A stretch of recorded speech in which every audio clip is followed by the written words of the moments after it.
Let's see what it looks like.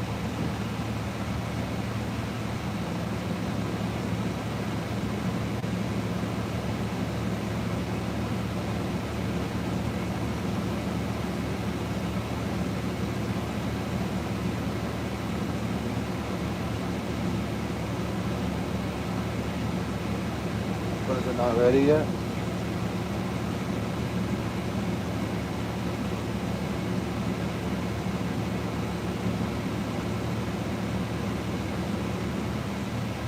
What?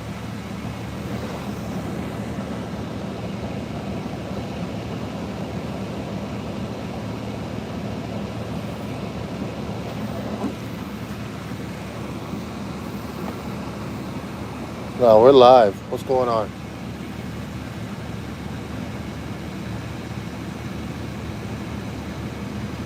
Hello?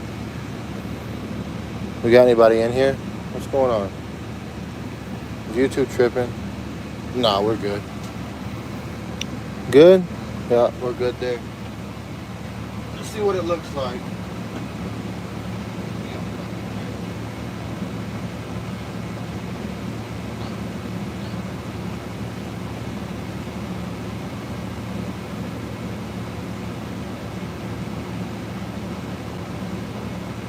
It's kind of hard to hear, huh?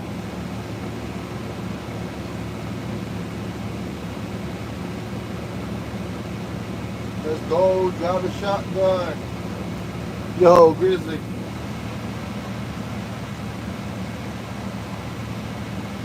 You guys are gonna have a hard time hearing me. I might have to use my other phone.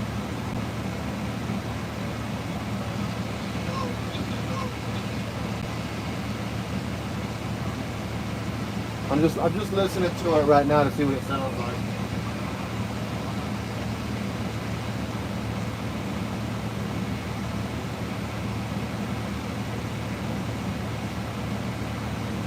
It's all good. If it's too bad, we'll do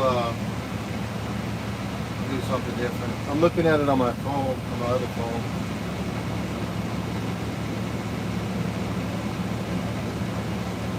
We just got us a cup of coffee. Let's go ahead and go on duty. We already did our pre-trip, so we're gonna log it now.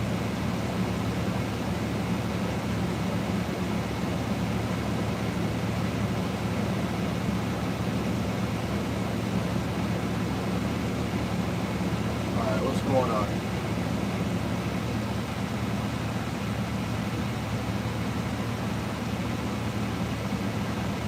Yo, Grizzly, does it sound okay for you, or do you think I should use my other phone? Use this phone, because I have a microphone, a wireless microphone that I can plug in.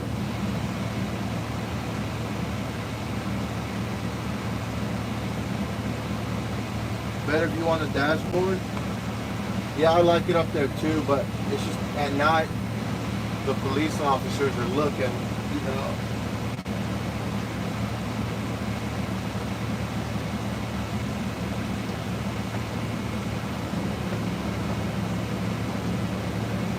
Sounds good? Alright, cool.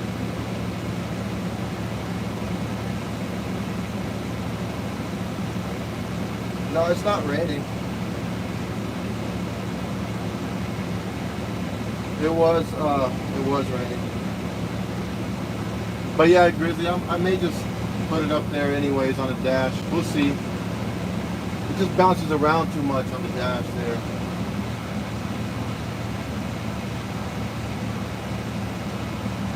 Yo, everybody, real quick, while you're in here, go ahead and like the stream for me. Like the live. Just hit like. You don't have to subscribe, just hit like. I'd appreciate it. Frog mallet.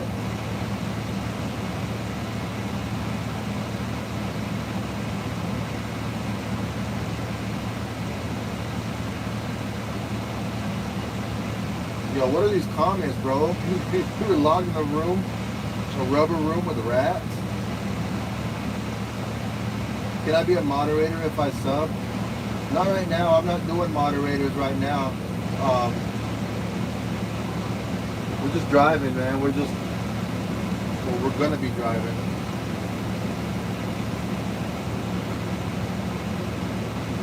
Lot lizard hype. No, I got my lot lizard spray. Christian, what's going on? Kyle, Xavier. I'm not playing no music, man. I'm gonna be driving in a bit. So everybody like the live real quick before you leave, man. Oh, what's that? He's live too? Who's this?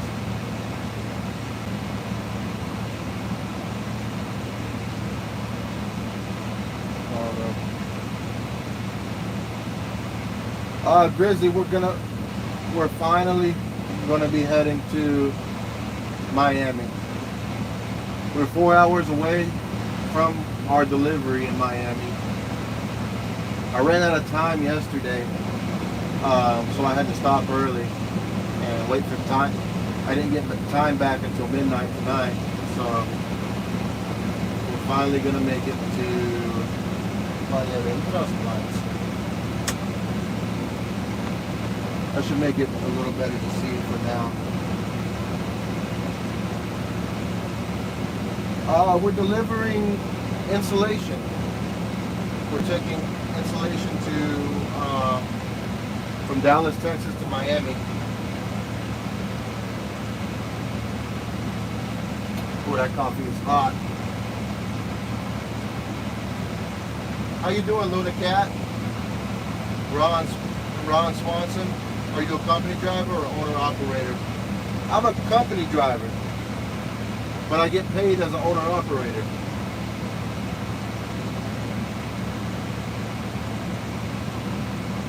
So welcome in, everybody. Don't blow out in 5 yet. Right, I hear you. Doing good, Luna. Thanks for stopping by. Thank you guys for all the likes.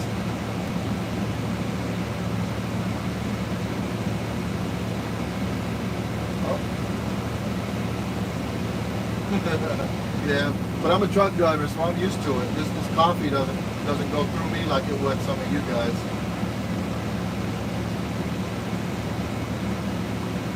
We're wearing shorts, flip-flop check. We're not wearing flip-flops today. We never wear flip-flops, but we do wear Crocs sometimes whenever we walk in and out of the truck stop.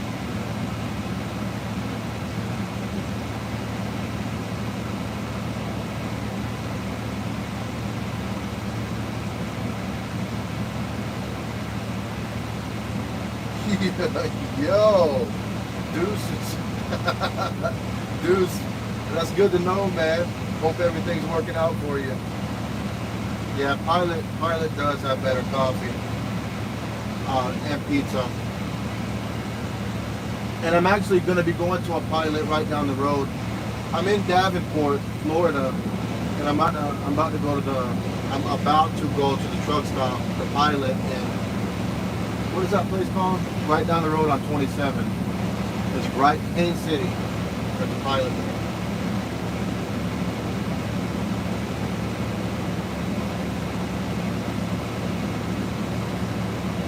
Yo, Natural Africanism, hello, how are you?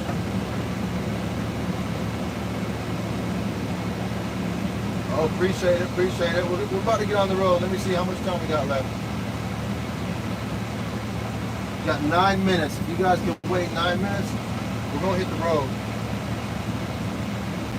At least for a few minutes. Actually, I need to pull this YouTube chat up on my tablet here. You guys probably can't see it. I can see it. Turn it down.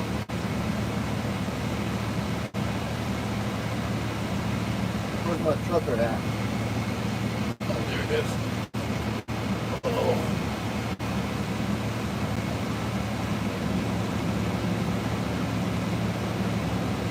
Alright, we're about to hit the road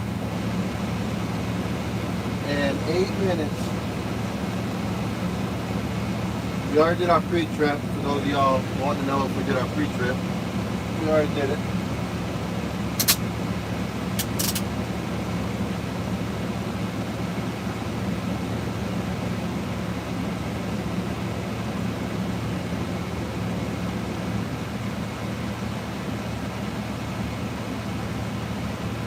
time to grind some gears and disappear. It's funny because when I drove crotch rockets, the slogan or the saying was drop a gear and disappear. You ain't disappearing in no semi truck.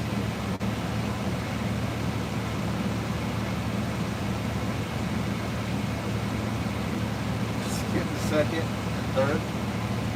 I would, but I'll probably do something like that if I'm bobtail. But I'm new with a 13 speed. I've only been driving this truck for a month. Before that, I was driving an automatic, and then before that, it was nothing but 10 speeds. Trucks can be hard to drive. Yeah, they're all pretty much the same though. It's not that bad. Starting first, go to fourth, skip second and third, start, okay. Yeah, I don't know about that. Not with my load, not being loaded.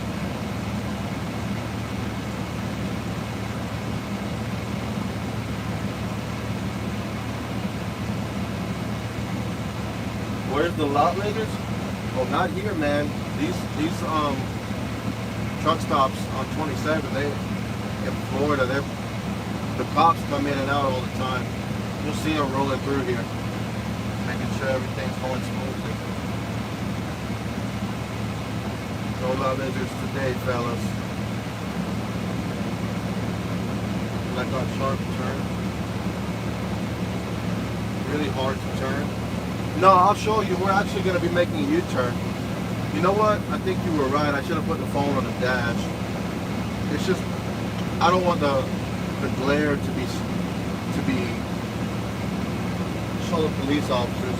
And I'm not going to have my phone turned on there. I got it on my tablet down here. So, nobody can see it. Turn the light off. Lights on.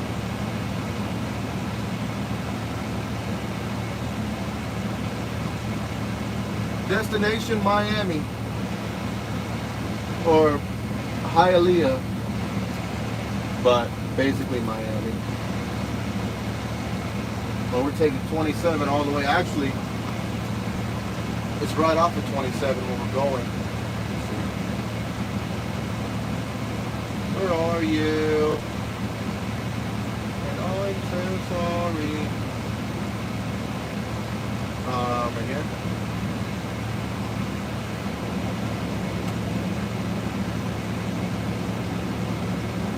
Waiting to blow you up. No, that's the guys, man. That's the fruit flies. They're the ones in the stalls waiting for you, not the lot lizards.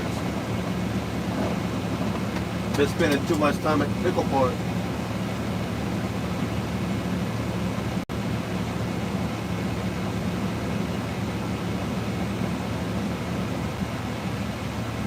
Yeah, I'll show you, Luna. I'm gonna have to. So you guys can't see, but there's a truck blocking where I'm parked at. The driveway's right there. There's a truck. You'll see when I turn around. I gotta go out this way, then I'll make a U-turn over there somewhere. It's not hard. The only thing you got to worry about when making a turn is hitting your trailer with your truck, which is very difficult to do that because you can easily see it. But a lot of people do it because they panic. They feel like, oh shoot, I gotta go, but I can't, and they just go. That's why if you look on the back of some of these trucks, those are called fairing, what are they called? Cab extenders. They're all beat up and dented and they look bad. What is it? I've never seen a lot lizard. I tell you what, that Love's in Memphis, Tennessee, right before you get on. It's like that loop. The loop they have construction there. It's all jacked up getting on there. But that Love's right there in Memphis, Tennessee, there's a lot of them out there. If you want to see one, stop there. I'm not allowed to stop there because my wife has something called Life 360 where she can track my location. And she knows about That truck saw.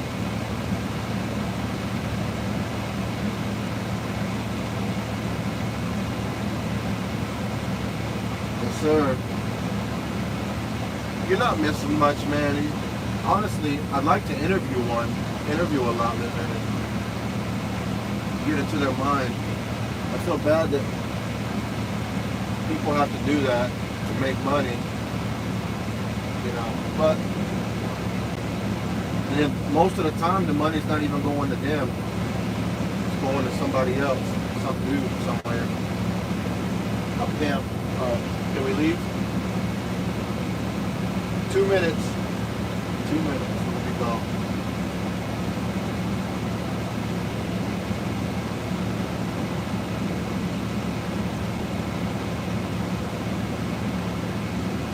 So I'm not gonna lie, man. I love Memphis too. I don't really love that truck stop though. And I don't really care for the traffic either. I gotta put my vapes away. This is my last week of vaping. I guess when he got into that parking spot, I'll go ahead and leave.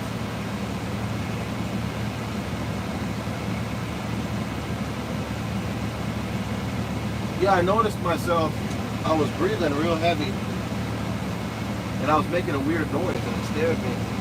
And it's because of vaping. Very bad for you.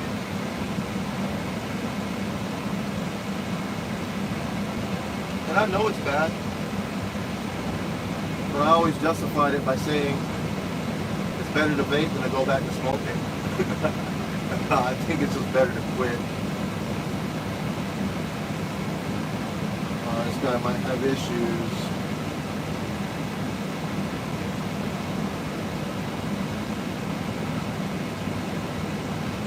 Why is that? Why does it go away? Let's turn my tablet like this so I can see better.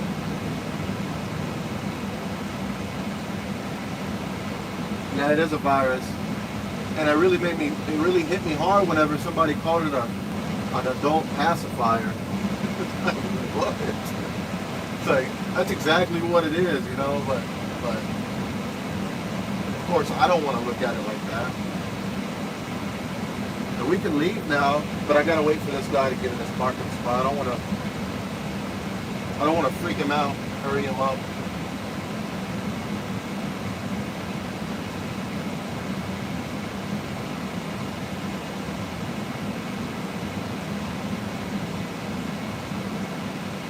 No, he's good. Let me turn on my lights.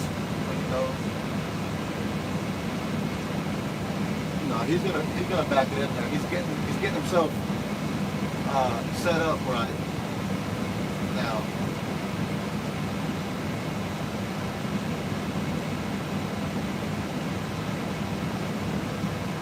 And I'll take y'all with me if we got to. We'll get out and help him. Get out and back him up. Looks like he's got a passenger though. I don't know though. He's trying to do some kind of 90-degree dunk. He's got all this room up here where he can set up and then back it in there. But he's trying to hug that. I don't know. I think you're right. We might be here 15 minutes.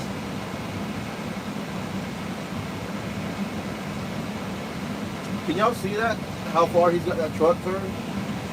He don't have to do all that. He's got all this room right here. Literally about to jackknife his truck. Trying to back up. I can't see it that good though.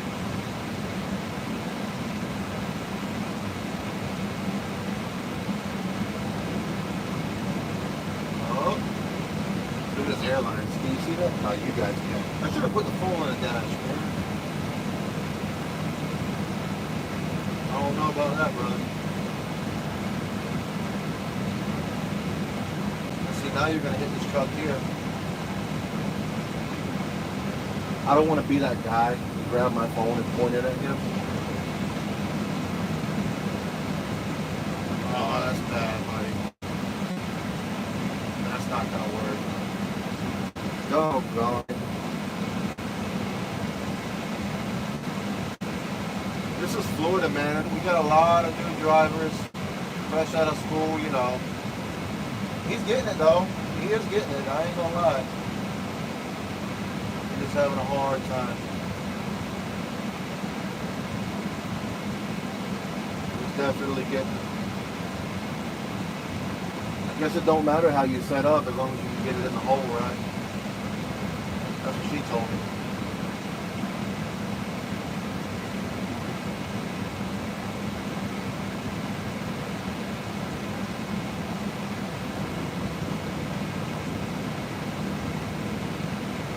Oh, you want me to wake everyone up?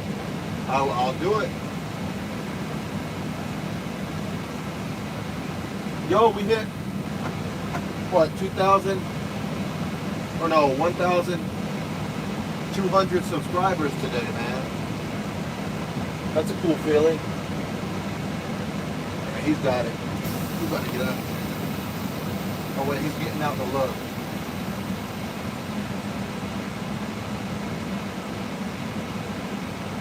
Wait. Alright. It held your, YouTube held your comment for review.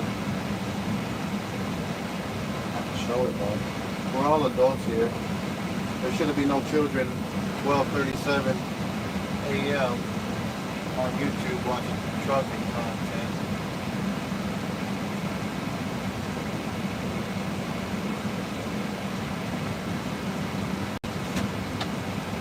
And just so y'all know, I'm in a Peterbilt. So the seat's all the way down. The air is all the, or the seat's all the way down, no air. It's all the way back. I just need to put my sunglasses on and we'll be good to go. Come on, buddy, man. Damn, every time I want to go somewhere.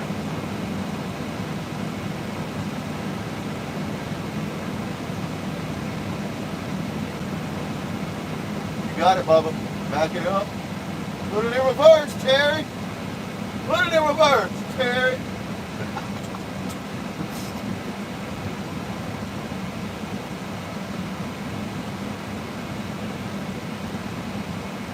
Terry, what are you doing?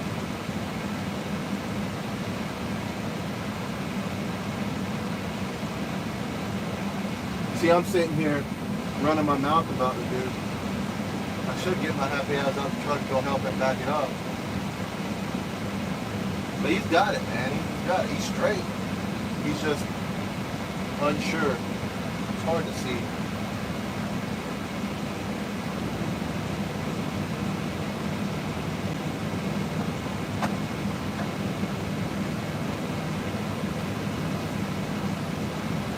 Come on, buddy.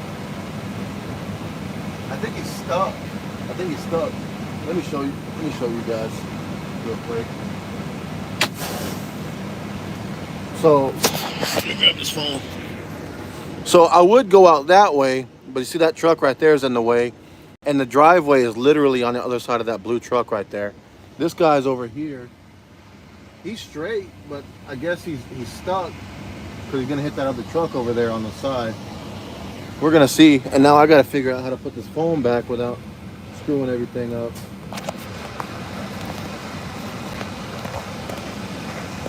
Hold on. Technical difficulties. Let me get up. Let me get up and see. My dad always told me you can't get work done sitting on your ass. I'd be trying to clean his rims on his truck, sitting down on the ground. He said, you can't do that sitting down. You better squat down, or whatever you gotta do. You can't be sitting down there, Bubba. All right, Dad. Whatever you say, my man. Yeah, I know everybody's leaving. If y'all want, y'all just come back. If y'all don't want to, you don't got to.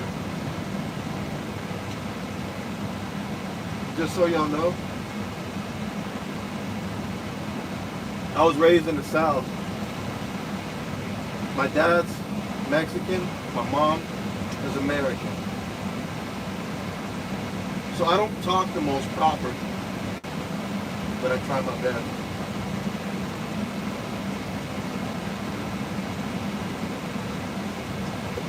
You know what? Just hit his ass, man. Just hit him. That'll work. Man, he is.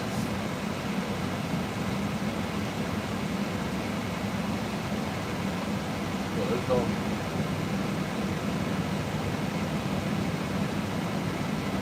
Let me see what it looks like if I put some air in the seat. You guys can see better. I'm not going to be able to drive like this, though. Oh my gosh. All my legs. All my legs. No, this is weird, bro. I literally feel like the king of the world now. Go back down. No, sir. Come on, my man. You got it, buddy. You got it.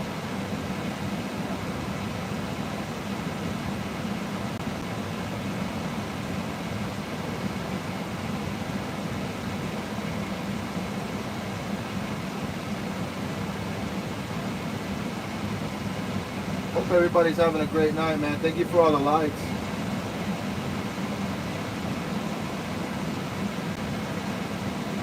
Luna's probably like, well, I thought we were gonna make a turn, but Jesse's over here playing with our feelings, man, wasting our time. Sorry about that, guys. Damn. I want to go too. This load was supposed to deliver yesterday morning, and the people over here, they're mad about it because I didn't have the time to make it, and they wanted to. It's supposed to deliver at 8 o'clock, but I'm gonna get there at 6. Park on the street. Make sure our trailer's connected.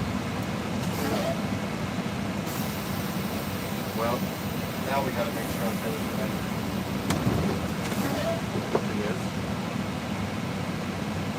Where are you? I can't see out from here. Look at the room.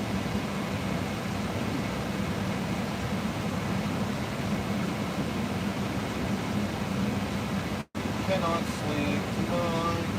Yeah. We are out of here, buddy. I'll hit you, my friend.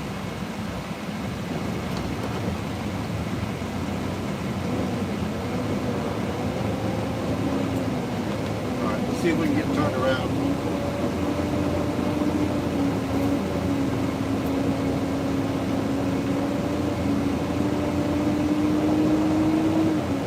I've got a streak on my glass there. I don't like it. But once we hit the road in the dark, it's going to be hard to see it. So it'll be fine. Man, this is crazy. These people come in here and pack in like sardines in a can, man. And there's open parking spots, but they can't get in because people are all parked on the side there.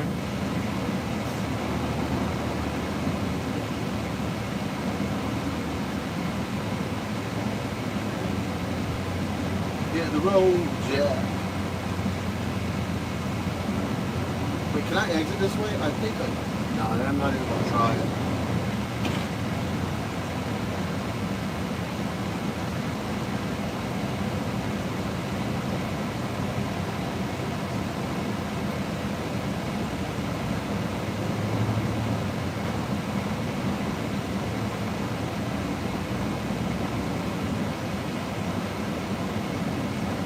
Alright, let's get it.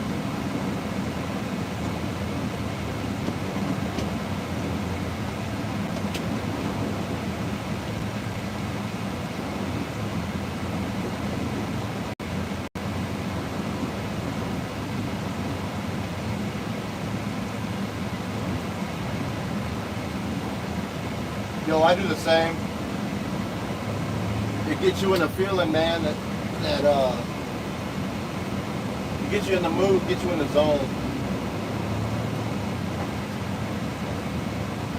Let's go. Hey, buddy, you got it in there, man. I know you're probably tired. Oh, it's 12 o'clock. You're probably been driving all day.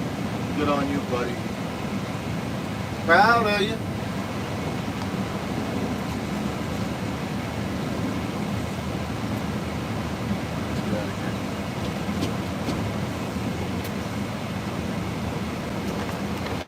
I don't make fun of my shift, and if I start grinding gears, it's not my fault.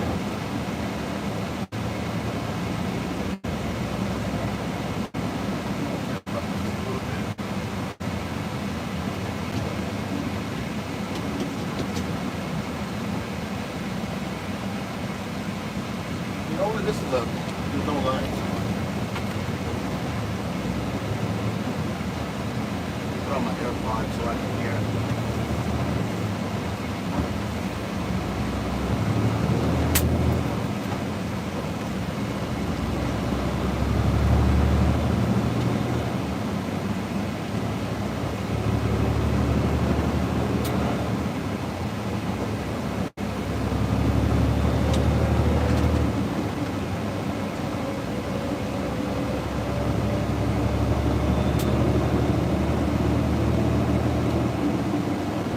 Oh, hell no, I'm getting past my FedEx.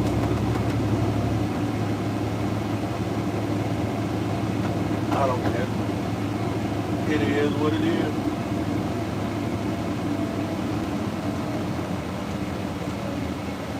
Yeah, I'll probably move the camera to the dash later because you guys can't see nothing.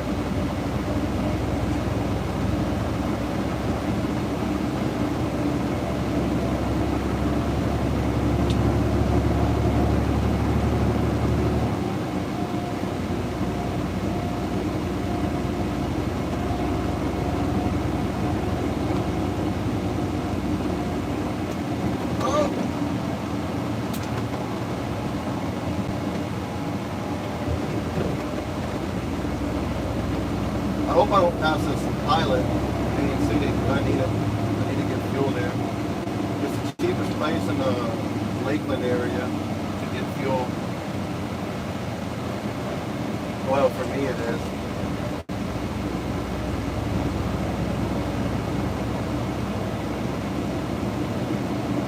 Put the camera on the dashboard. Yeah, I will. Let me get up here to this pilot real quick and we'll make it happen. It's just right up the road.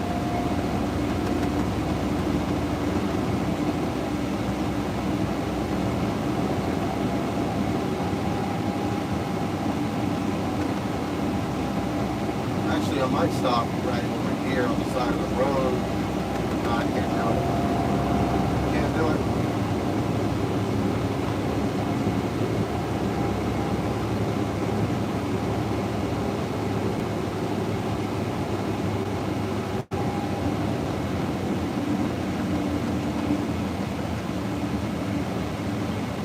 UPS gets 10 points per gallon? How?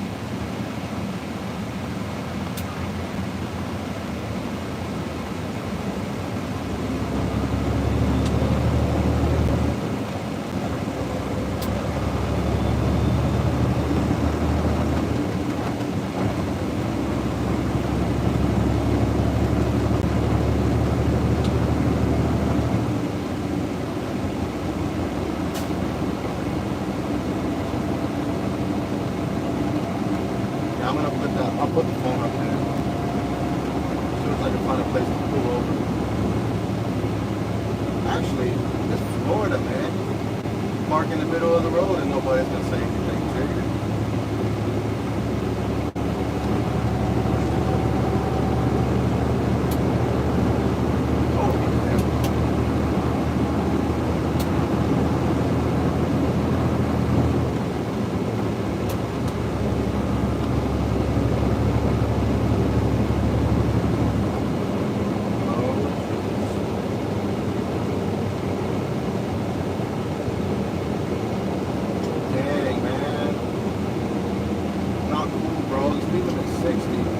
Bunch of older people come into Disney World for the week. They're scared to drive back to the hotel room.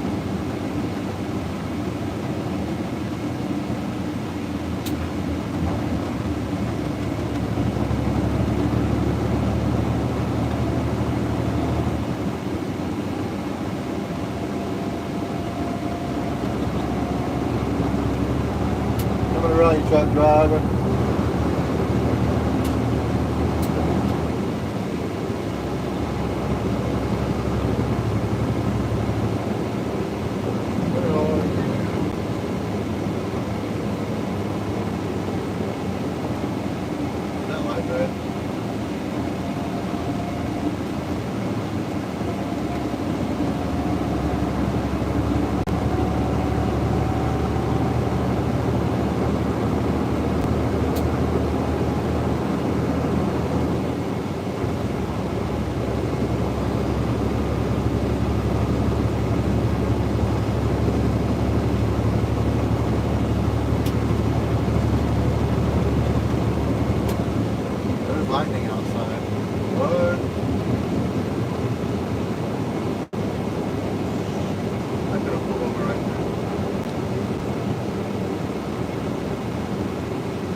guys shift with when you're downshifting? Do you use your left foot for the brake and your right foot for the gas pedal, or do you not use the brake at all? I use the brake with my left foot and my right foot with the gas pedal. I try not to touch the clutch too much. Have that right.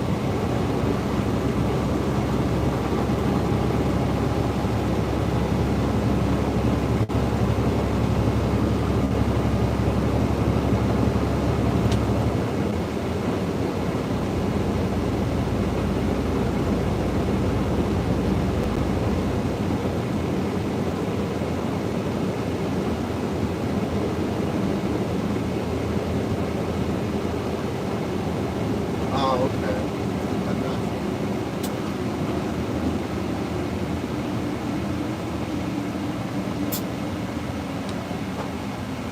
It's weird, man. Whenever you, like, growing up, driving a car, you're always taught to never press the brake with your left foot, only with your right foot.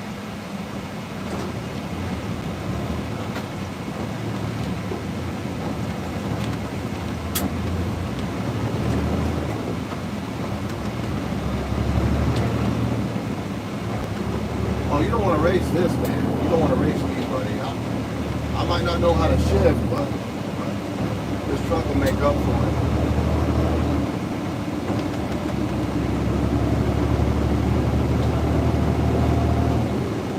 Just kidding. I don't race on you.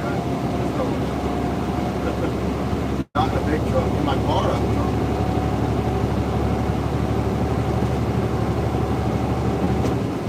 Hey, buddy.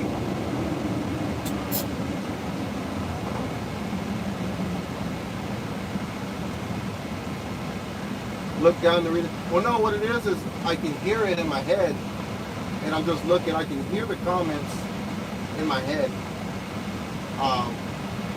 and I'm just looking because it's something I'm not used to.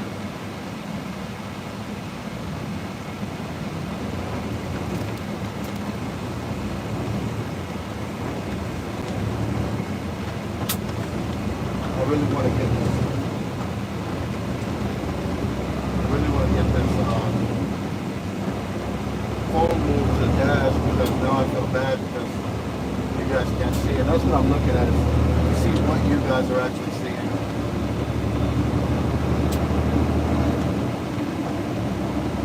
Once I get my PC put in here though, I have a few cameras I can get set up. It'll be nice. Oh, you know what, I could have stopped.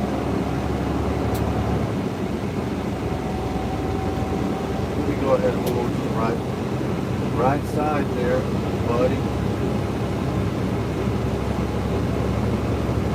All the way over.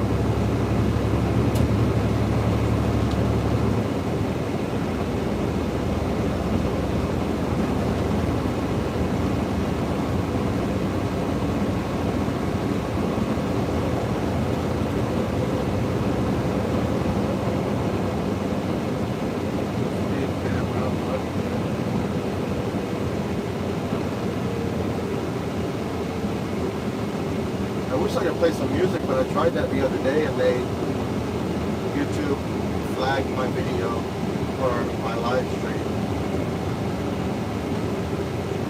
I'll stop right here.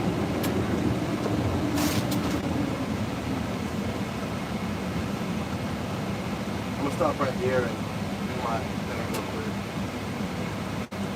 Move this phone. It's fine, it's fine.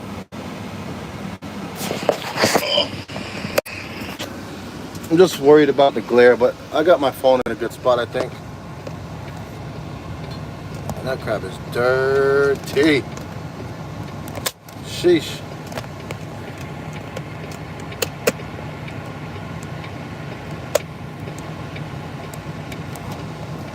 Let me see.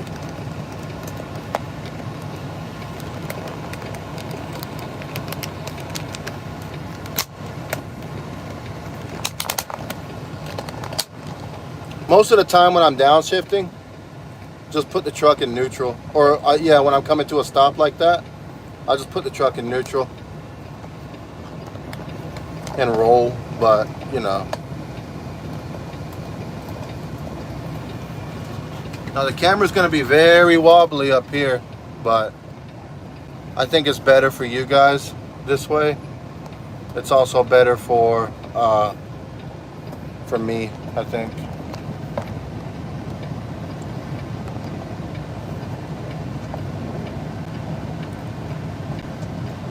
There's gonna be a lot of bugs though. Welcome to Florida. If you haven't been here before, we have mosquitoes everywhere, buddy. Everywhere. Alright. Let me get the charger for this phone because I don't want it to die on me.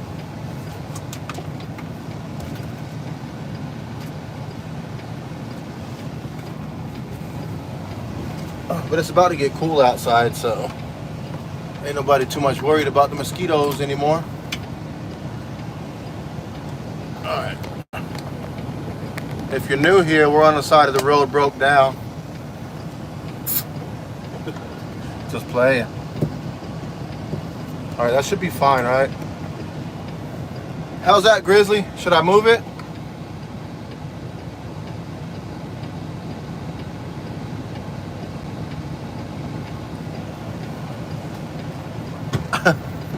Yeah, I think that's happened to me too, Ron. I had a Kia Soul.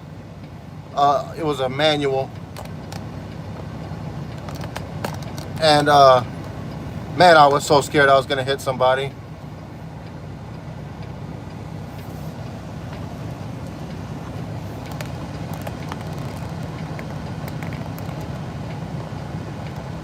All good. You riding shotgun? Okay, cool. All right, let's go.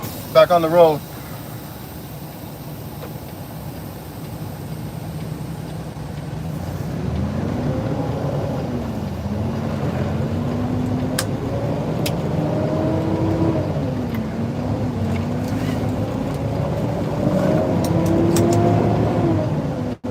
Here's a trivia question for you guys. What do truck drivers call a cop on a motorcycle? A passenger princess. Well, don't get used to it. Because you'll be out there doing the same thing I'm doing now. Again, is that phone not straight? It should be fine. Like that.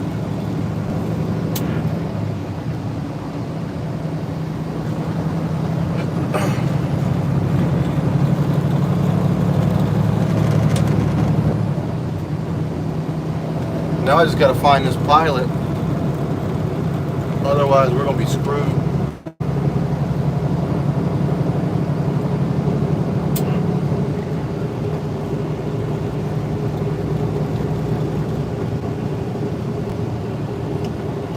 There was a truck driver that had his woman with him.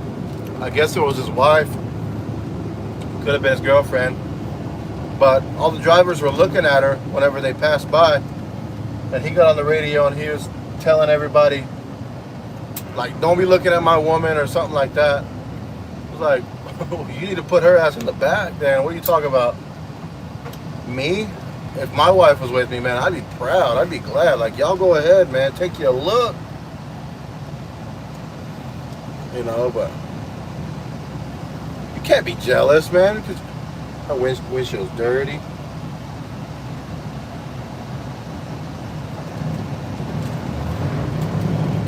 One thing about it though is this is the first unrestricted truck that I've driven in my whole entire trucking career.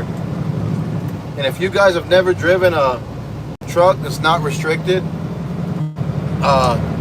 it's different, man. I can race cars out here on red lights. I mean, I'm not gonna do that right now because obviously I don't want to tear nothing up and it's not good. But being bobtails almost like you're in a car. They're really it's a different feeling as a truck driver. There's a Swift right here next to me with a Walmart trailer. I can't let him go around me. He's trying to though. I'll put it in third or second because it's a 13 speed, not a 10 speed. Come on, Swift. That's what I thought, motherfucker.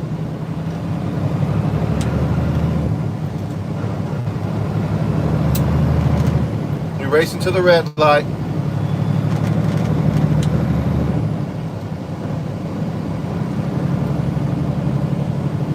Get away from that Swift driver. For real, I better let him go ahead and go. I need to let him go ahead and get ahead of me. Ah, there's the Pilot right there. You guys made me miss it. That's all right. There's a Love's up the road here I can stop at. Damn it, man. Pilot's right to my left over here in Haines City. Damn, I wanted to stop there.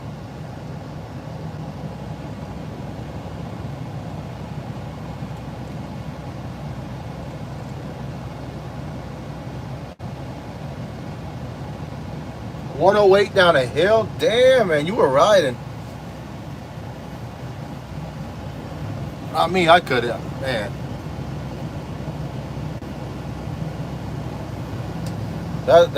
See, I don't think I've ever been over 80 miles an hour in a semi truck. Even as a kid riding with my dad, I don't think I've ever gone over 80. I'm gonna let Swift go. It's proven that I can beat him, but I'm gonna let him go.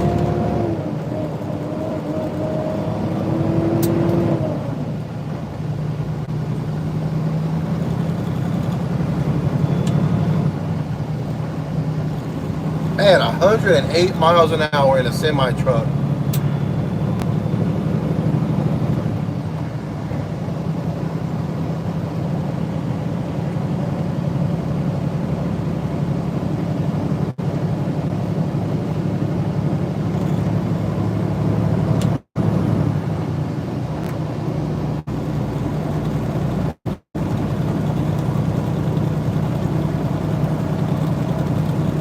Oh, hell, dog. Man, I was riding behind one of them guys yesterday in wiggle wagons, and the dude passed, or he passed me, and then his front tires went off the shoulder, went onto the shoulder there. And you know, the shoulder is lower than the road. Well, then he hit it and got back on the road, but his trailers just were wiggling all over the place, man, and it scared the shit out of me, so I pressed my brakes, slowed down. Like, no, sir. I need to turn this a little more that way, like that, I guess.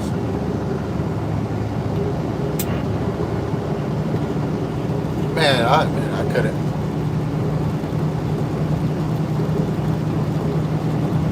So, Ron, you were in the back? You were in a sleeper?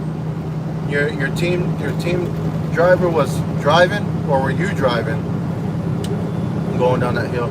Because I think if I had to go that fast, I'd rather be driving the truck than in a sleeper, not in control of anything.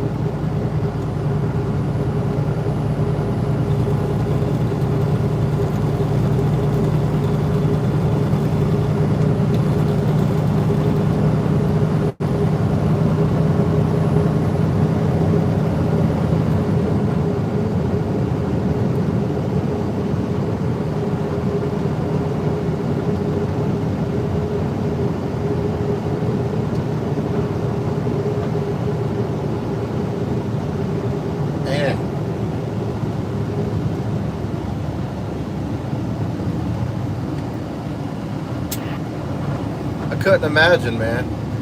At least you could say that you've gone over 100 miles an hour in a truck. I haven't even been 88 miles an hour. But I've been a company driver my whole entire career, and my last company was Heartland Express, and I went over 75 one time going down a hill, and they called me and said, don't do that again. or I'll get fired or something. But their trucks are governed at 68 though. See, with this truck, I'm glad that I have the speed. I'm glad that I have the power to do what I need to do. But I gotta be responsible with it, man. Because I'm young. I'm young in the game. I don't want to come out here and make truck drivers look worse than they already look by doing something stupid. We already got a bad name, man. Seems like growing up, whenever my dad was driving trucks, everybody looked at truckers like as superheroes almost. They had a lot of respect. You don't want to mess with the truck driver at the bar, you know.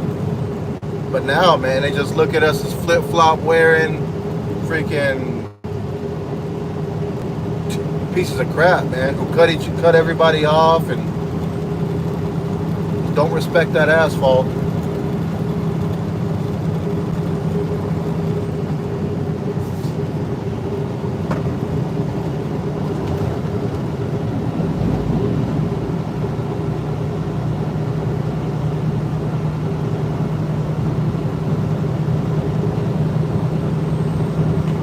I wear flip-flops too.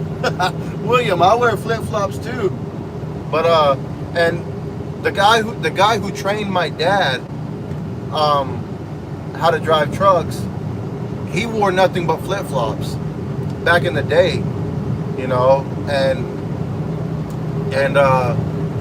yeah, but that's how you know they look at it. They see the flip-flops on our feet. Truck drivers, they like to it doesn't look good, to be honest. It's not professional. And when I was in my automatic truck, I'm not gonna lie to you guys, I wore my Crocs and I wore flip-flops all the time while driving. But it was raining one day and I stepped in a puddle in a truck stop parking lot, and I got back in the truck and there was like a grease ring that ran around my foot. Each toe, it was like a black ring. And from that point, I was like, no, I can't do that no more. It's nasty. It's not professional, man. You don't want your toes out. You know, but it's comfortable and it's good for us to be comfortable out here, but there's got to be a line, you know. I think you're supposed to be wearing closed-toe shoes anyways when you're operating a commercial vehicle.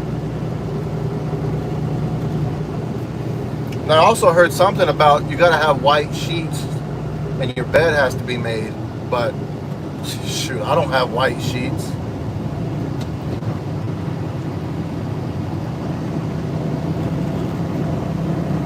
And don't get me wrong, I live in Florida, man. You know I've got flip-flops. And my wife is from Philippines, so flip-flops is a tradition.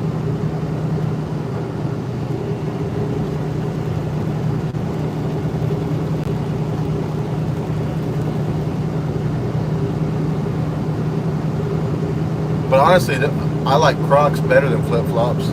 They feel better on my feet. All right, speed limit's 50.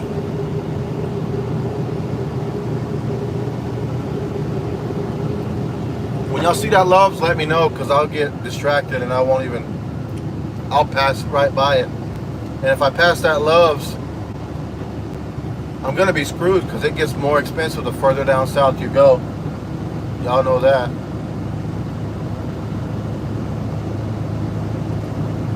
It's gonna be on the left-hand side up here.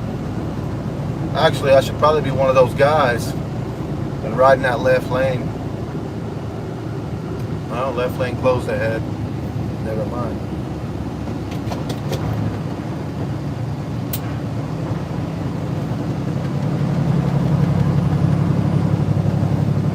Oh boy.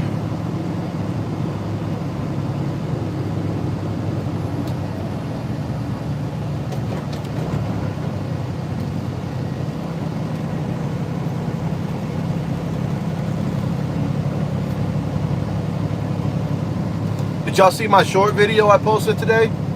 I think it was funny, and a lot of people thought it was funny, but some people might get offended by it, but I didn't. So.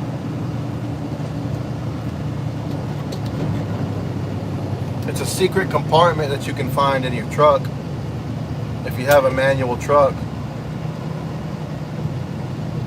It's where the old school guys, the old truck drivers, used to hide stuff back in the day from DOT. What are we doing? All right, Grizzly, I appreciate it.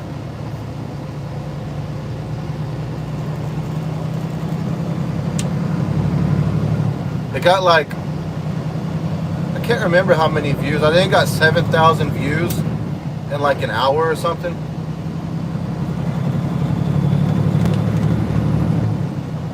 But it's probably not going to show 7,000 views right now. It's got to update. I can see it on the YouTube creator thing, but it doesn't update on the YouTube app until a few hours or something like that. I don't know.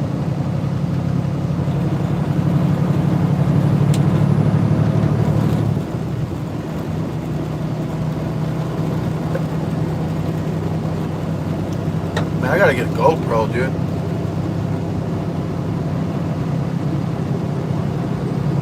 It's like we're playing American Truck Simulator, but real life. And we're about to run out of fuel.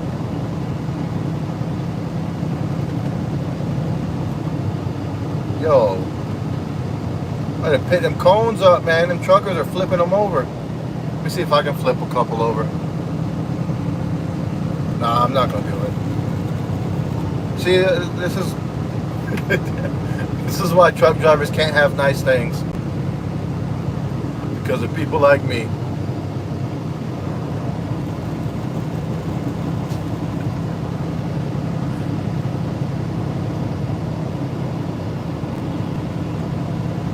Yeah, well, I'm not, but yeah, it's funny because if you really want to see the secret compartment and you stay till that end of the video, it's just funny. It's just funny. I was gonna say something like for those of you who raise your shifters 6 inches, 12 inches, whatever it is.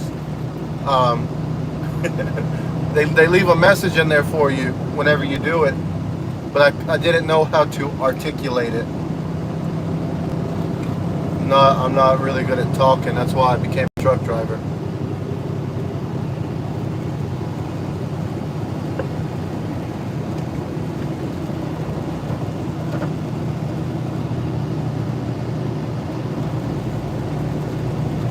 Because now I don't got to talk to people. I don't have to talk to people. But I'm talking to you guys, so I guess I should have went to college.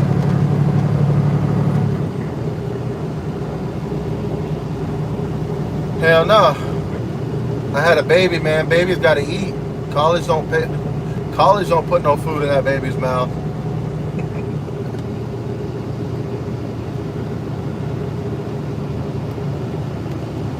Yeah, I didn't get striped. So on a live, see on my PC it's called OBS. You can stream off of it. I've got it set up to where I have different channels for my audio. So whenever I'm live, the live stream can hear the music, but it won't go on the recording. Whenever the live stream uploads as a video, it won't be on that. But with this, you can listen to live music on live, but you have to delete the video afterwards. But I didn't know YouTube's algorithm was so good that it picks up the music in the middle of the live. It's still illegal, even if you can block the audio from showing up on the VOD or the video. It's still, you you're not supposed to do it, but I love music, man.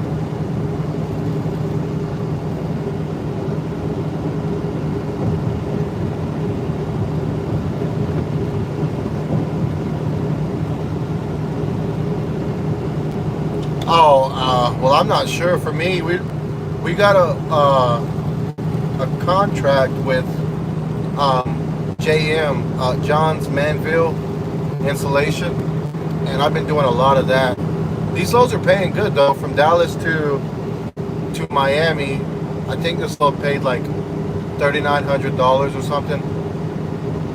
$3,900. But of course, the dispatchers take, or the company that I'm leased onto takes 74% of the, or I get 74%. They take the other. And that's how they do it. So, and then I got a good run from Middleburg, Florida, which is next to Jacksonville, to Atlanta. That only pays like $1,000, but it gets me up there to where's it get me? Up there to Adairsville to pick up a load going to Indiana, and then from Indiana I'll go to Defiance, Ohio, pick up a JM load going down to Houston. That's a really good paying load.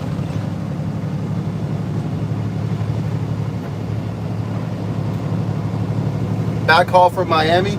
See, that's the thing there. That's the hard part. What they try to do is they try to deadhead me from Miami all the way up to Winder, Georgia, which is like 720 miles. But we got there's a recycling plant there in Fort Myers that we pick up the recycled cardboard to take that up to Conyers, Georgia. But I don't know if I'm gonna be doing that or not. But I'm not gonna deadhead 700 miles. There ain't no way. Because you take this good load, you just ruin it by deadheading me that much. And last time I did it, they paid me $150 to the truck to deadhead. But come on, man, even if you're empty, 700 miles, $150, that's like a slap in the face. That's how much my food's gonna cost driving up there. Not really, but you know what I'm saying.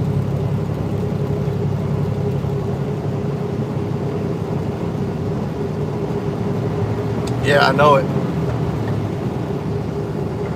I can't do it, man.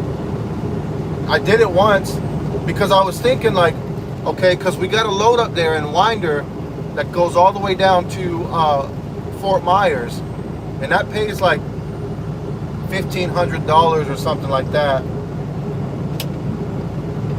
So it's either 15 or like 17, but it pays good. But come on, man, it's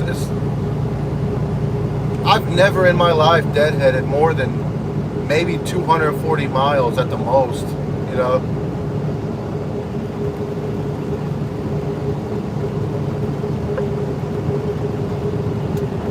They could throw me in one of their company trucks, then they can deadhead me wherever the hell they want, you know, but I can't be doing it right now, not like this. Where's this Loves at, man? I feel like I'm getting close. Oh yeah, I'm about 4 miles away. Do you guys want me to leave the phone in the truck when I get fuel? Or I'm pretty sure there may be some people in here who doesn't know anything about trucking. I could take my phone out of the truck because I got to clean my glass, I got to get fuel and do all that. So I think I'd take the phone out. Yeah, I think that's what I'll do, is take the phone with me and maybe explain what I'm doing.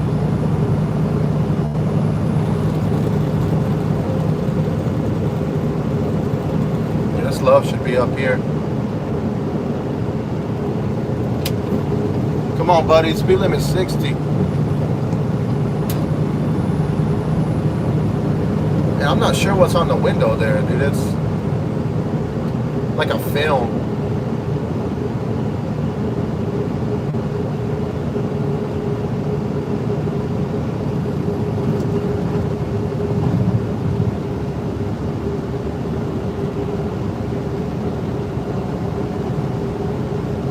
Yeah, I definitely got to clean the windshield.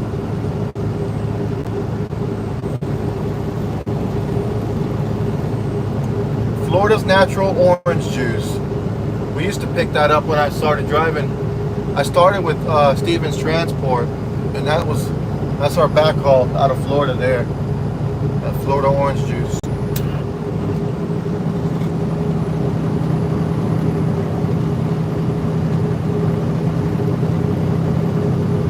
But now I'm doing drive-in.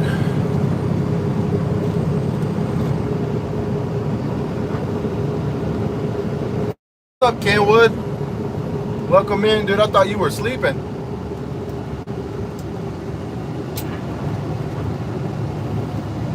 Don't worry, I'm gonna clean the windshield ASAP.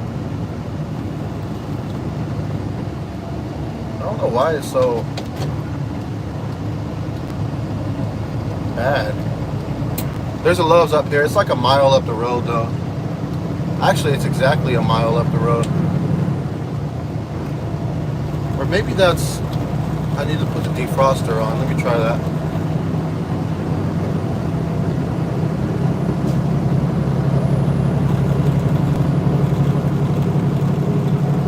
Oh, you're getting ready to go to work? Dang, man. Well, I'm on that night shift with you.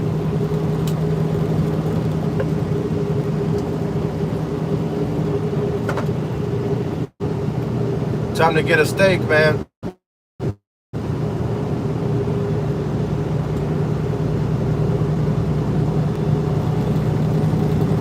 Man, Florida is weird.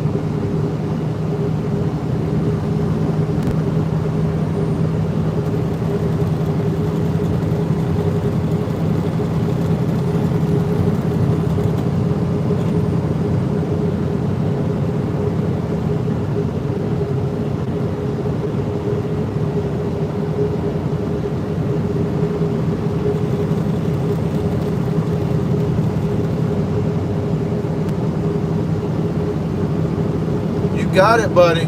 Peterbilt. With the little stacks. Oh yeah, you got the baby stacks on your Peterbilt. And your work lights are on, buddy.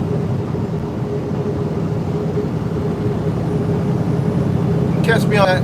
If I wasn't turning into this Lowe's right here, buddy, I'd blow them doors off. But I gotta stop and get some fuel.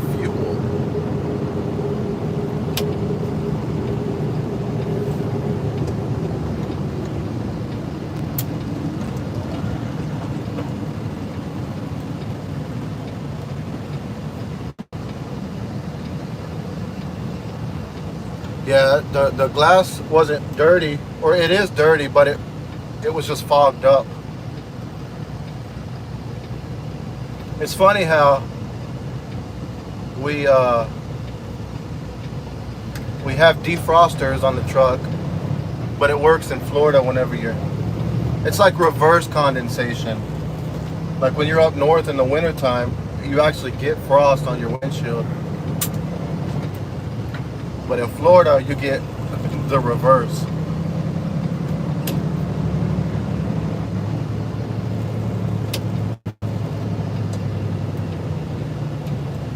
All right, welcome to Love's. What's this place called? This is not Haines City. This is not Davenport. I was just in Davenport. This is... Damn, I know where this is. Just can't think.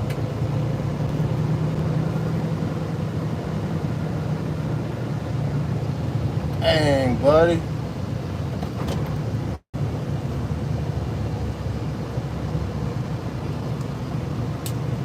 Man, this is crazy here, bro. These freaking sardine cans.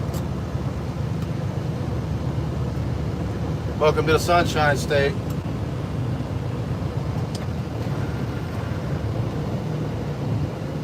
Let's get over here so we can get over here.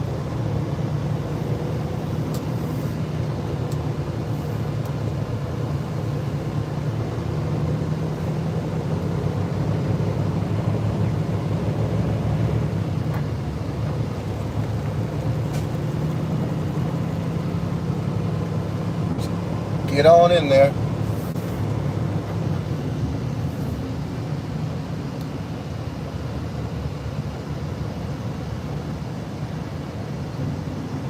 Yes, sir.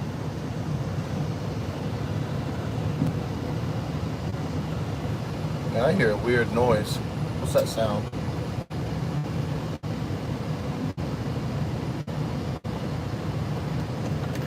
Let's pull up a little bit more. I bet. Hit you like a titty.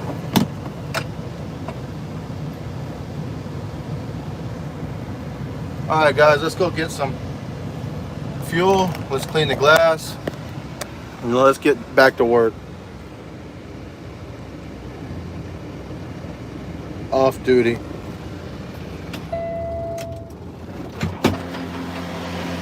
I need to get my other phone. Oh shoot.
Oh, oops. My bad. Thank you for letting me know. Dang.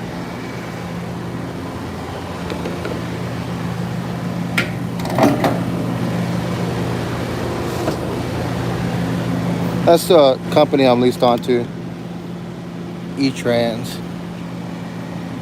You guys know about them. Y'all heard about them. Man, them DEF stains look bad. I gotta get this truck washed. That looks bad, dude.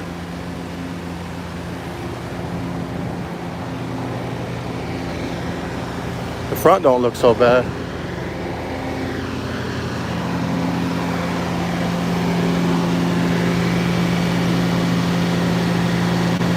Oh, it's a 22. Let's see.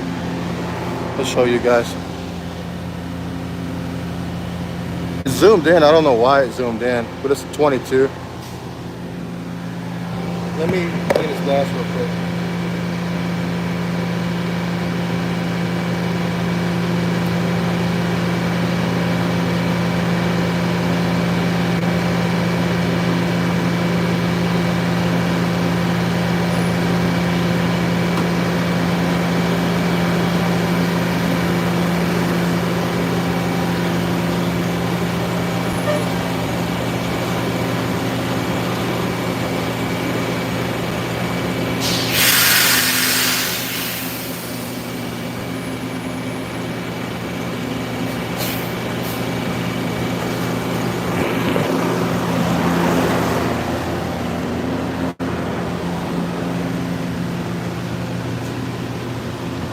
No, it's not a glider.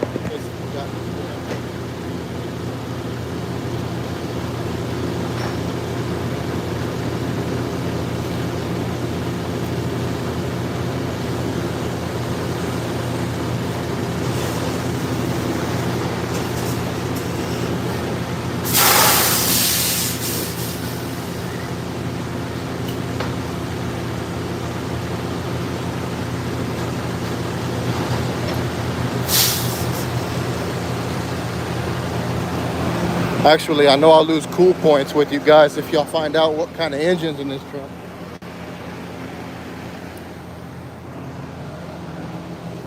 You guys might not like me anymore.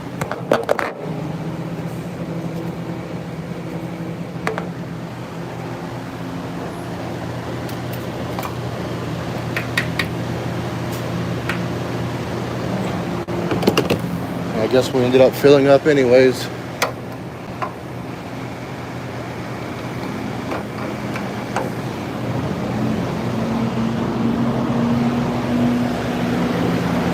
Nope, not an X15. But it does have an X in it. It's the Packard MX-13. Yeah, I know. But it's a good motor. There's just no parts for it if something happens to it. Everything's on back order. Here you guys go.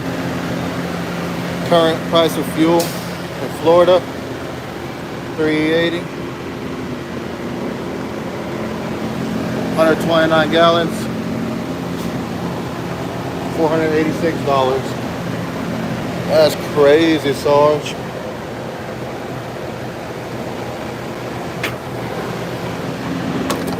Yeah, it is hard to get parts, especially I have a buddy that his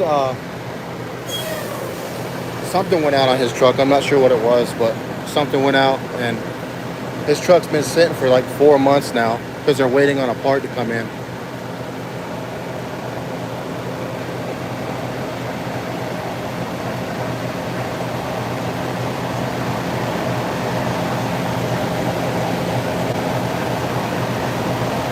Alright, as soon as we get, I need to wash this truck. Y'all see that? I'm gonna get it washed when I get up out of Florida. That's enough. Oh no. It's not stopping. There we go. Damn, that's crazy, man.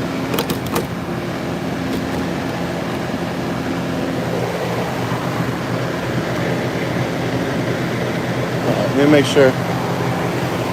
I lost a glove. I need to find that thing. Where the hell did I put my other glove at?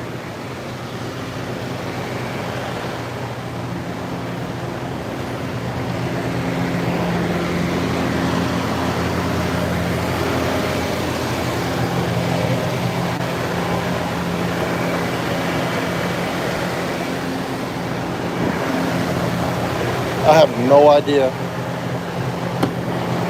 where my other glove is. I know I brought them both out.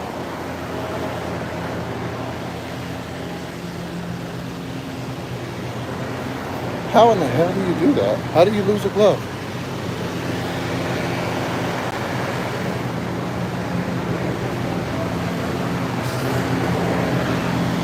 Top of the pump. Oh yeah, did you see me put it there? Is that where you always put yours? There it is. Appreciate that, Viking War. You saved my life. Well, I could have just, I don't know about y'all, but I use my points to buy gloves and stuff like that for the truck. I don't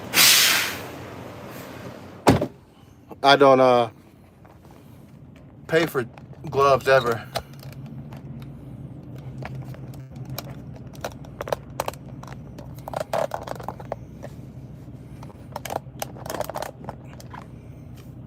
You just done it yourself? Yeah.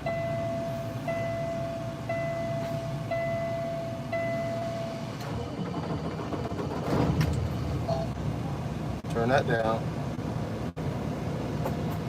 All right, how's the class? It's okay. Thought it was on the ground? Yeah, that's where I thought it was. Somebody knows. Somebody's had it happen to them. Many times. I've had it happen a few times too. All right.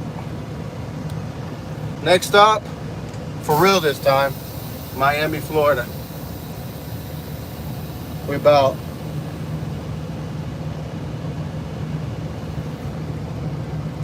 187 miles away. We're gonna take 27 all the way into Miami. Because I like taking 27. And I don't like paying tolls. But I bought a Sun Pass, but I'll probably never use it. I hate paying for tolls.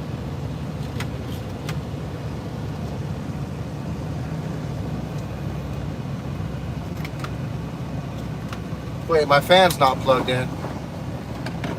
Put it in reverse, Terry.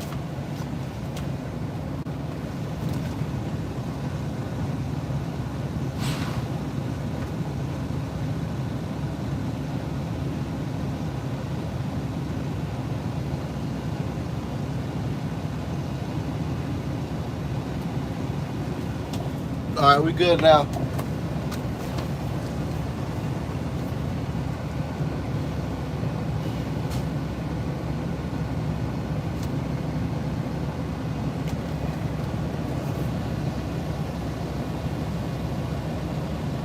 How's it leasing with them? This is my third week with these guys. So all I know is on week 2, they deadheaded, or no, this is not my third week, this is my 4th week. But on week 2, they deadheaded me 700 miles. They've got a lot of freight. They've got good paying freight. That JM is a good account. But turn my lights on. But they give you tag. You gotta pay for it. You know, they do your insurance, your tag, all that. If you don't have it yourself, it's just, I'm not sure. It's not that bad. They take 70. They take 25% of what you make, what the truck makes, and then I don't know, man.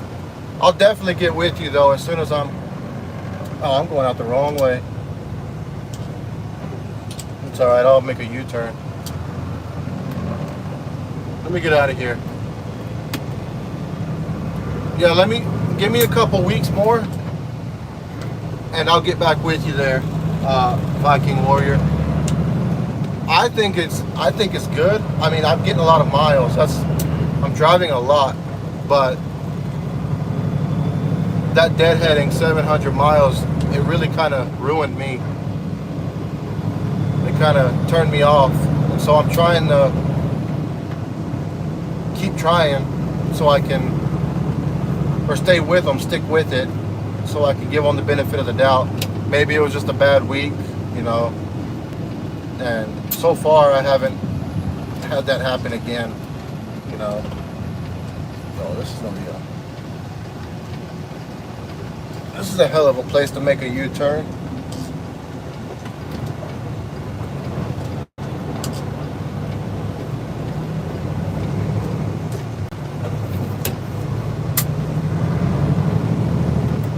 You guys know most companies, most trucking companies don't allow their drivers to make U-turns at all. Stevens Transport don't. They said if you're caught doing a U-turn, even if nothing happens, you're gonna get fired. Heartland didn't care.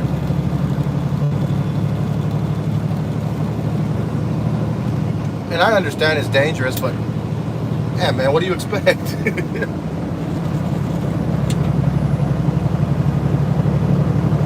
Oh, you get, what the hell? Let me fix this camera. My fault, guys. Sorry about that.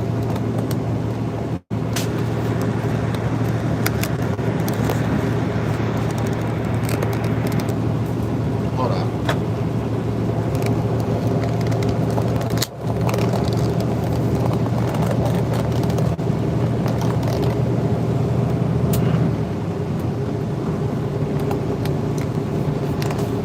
See, I should have just left it alone, man.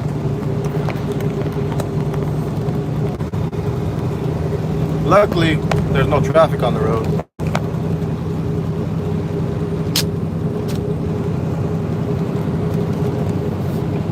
Well, there is traffic on the side of the road there. Give me a second. Let me figure this out. There. No. Let me pull over.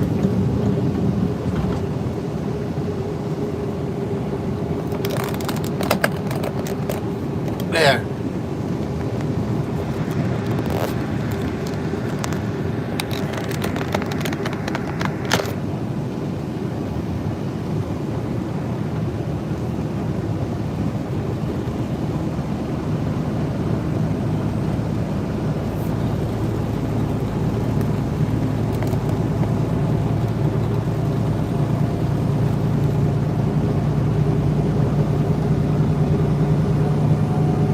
That might be a little better. Turn on some bright lights.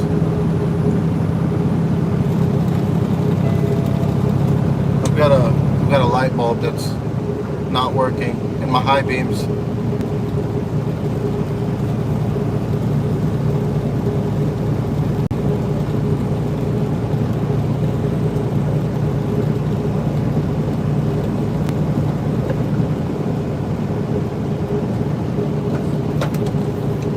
Car.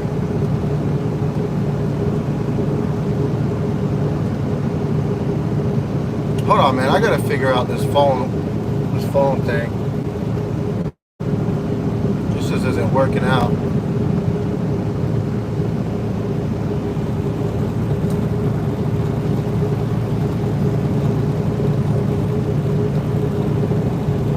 Yeah, because you guys can't see a damn thing.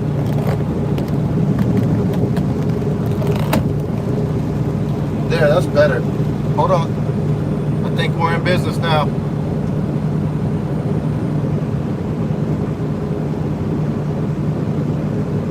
Oh yeah, we're good.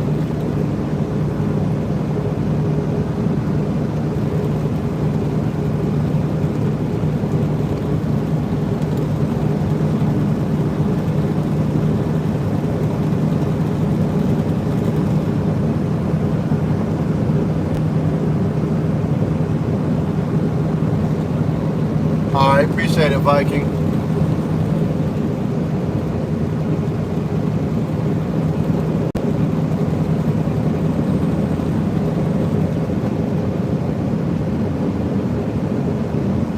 So just so you guys know, if you ever go live on YouTube, if you ever think about it,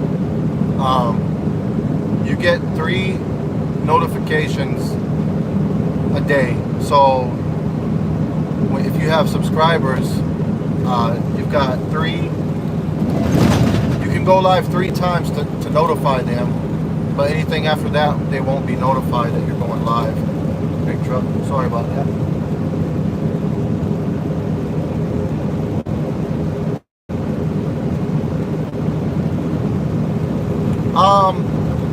So last week I grossed, hold on, I'll tell you exactly.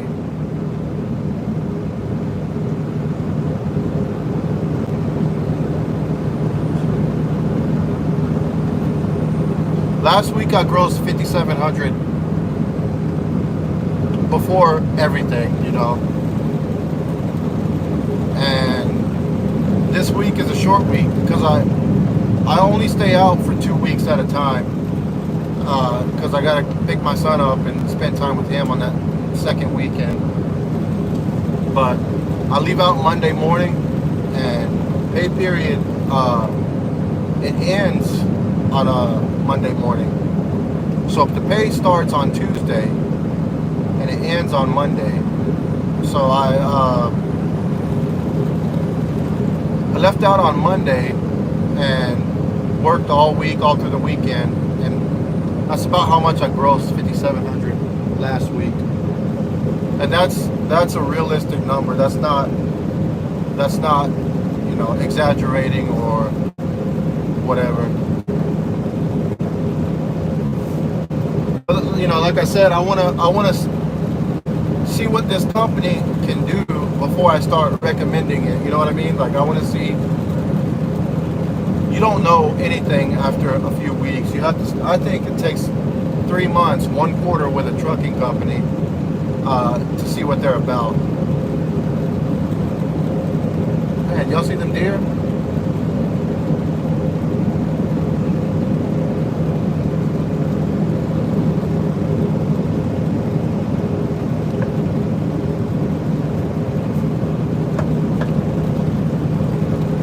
But that's a lot of driving. I ran out of time. That's why I had to stop. This load would have been on that week, but I ran out of time and I wasn't able to deliver it. And so that just shows you how much I've been moving. And a lot of those, I think the most I deadheaded last week was from Syracuse, Indiana to Defiance, Ohio. It was like 90 miles. But ever since then, I've been loaded. No, that's a lie. I went from Houston to Cleburne. That was like 240. But they paid the truck. They paid to the truck $175.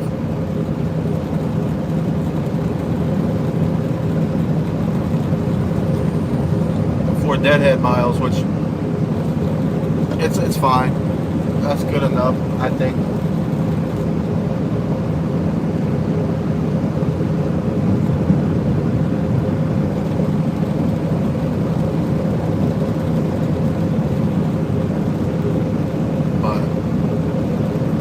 Some rides, man.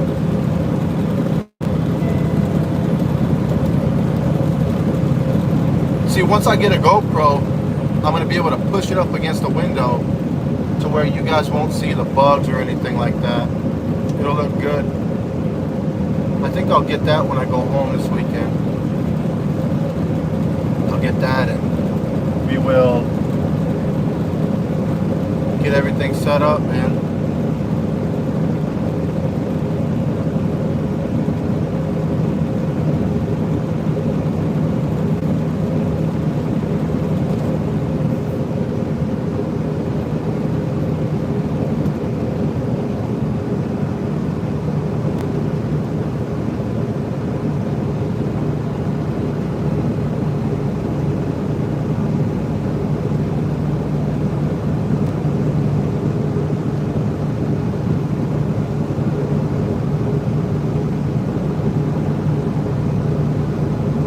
How much is the truck lease?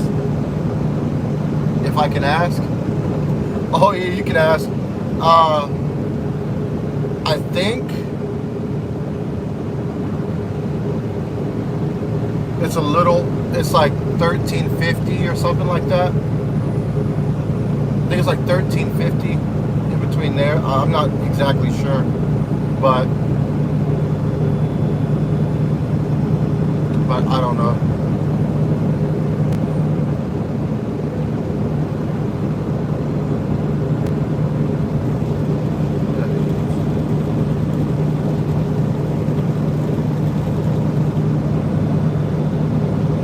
No, not a week. So this truck. It belongs to a friend of mine. He's the one that pays the lease on it. I'm not. Or it's his truck. I don't know. I think he said something about it being 1350, but he's also got 3 other trucks. And for the time being, I'm just driving it. He's letting me drive it. So, you know, as long as I take care of it and pay for all the expenses and everything, I'm paying nothing to drive it. But I want to say it's 1350 is what he told me. Yeah, a month. I don't, because it's not with the company. It's not leased through the company.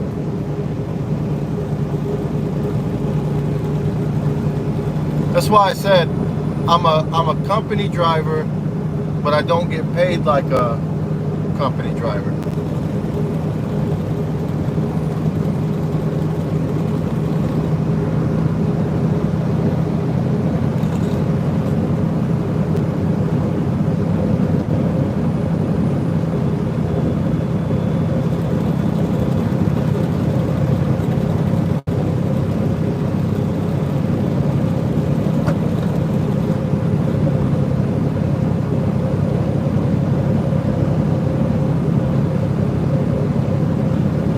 I really need to get a microphone for that phone there. I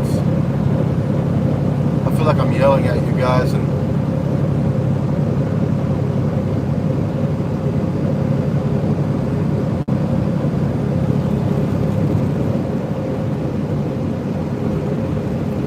but I did try that lease purchase thing from Stevens. Everybody was telling me not to do it. My dad, all my buddies, all my trucking friends, my dad, everybody was saying not to do it. And me having to learn things the hard way, I did it anyways, man. And then I was paying $1,100 a week for a truck payment. And that included the insurance, but that's a week.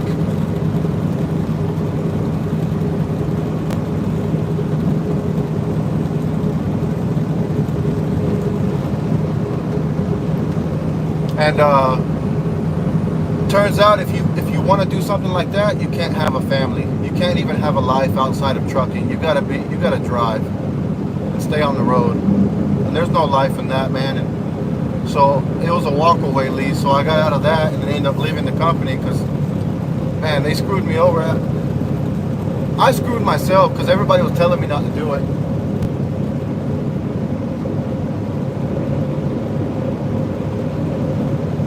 Yeah, they do. I was paying a lot,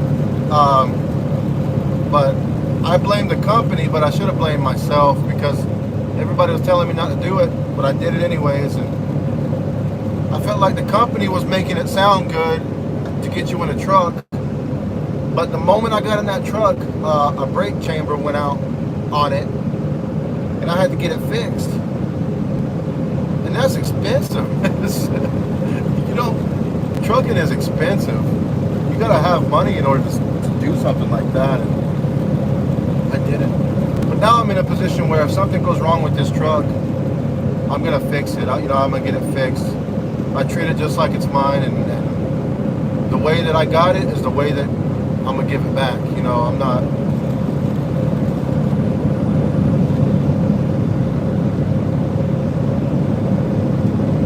Oh yeah, for sure. It is something I learned, man. I was brand new, but still, I did learn a lesson there, for sure. care of people's stuff. So if something goes out on this truck, you know, I gotta pay to get it fixed. But that's the price you pay for somebody letting you use their truck. You know, it's like nobody gets lucky. Like nobody's able to get lucky like that. And it's a 2022. It doesn't have an APU on it, so I have to idle whenever it gets very hot. But that's fine. You know, it's okay. I got a box fan in here, and most of the time I don't idle. But I've been on night shift lately, and you know, Florida during the day, man, it's hot.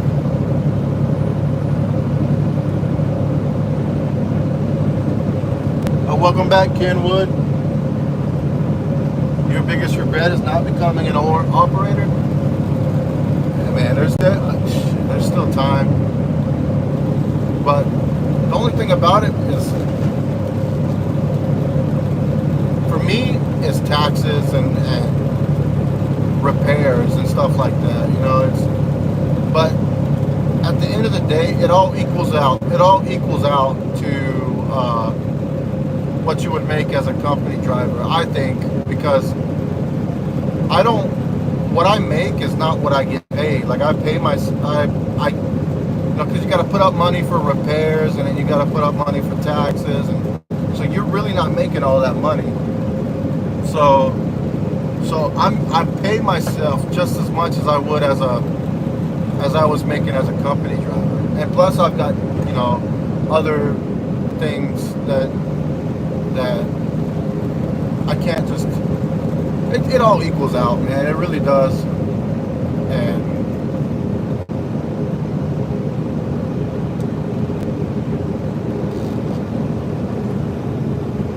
oh yeah, they're making that kind of money.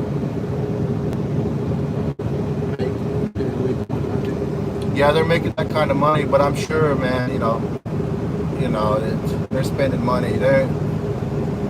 It's just the tires, man. Just in tires, it's like $3,000 to get recaps. You know, you're making a little bit more, but you have a lot more responsibility. So it's not. It all equals out, you know.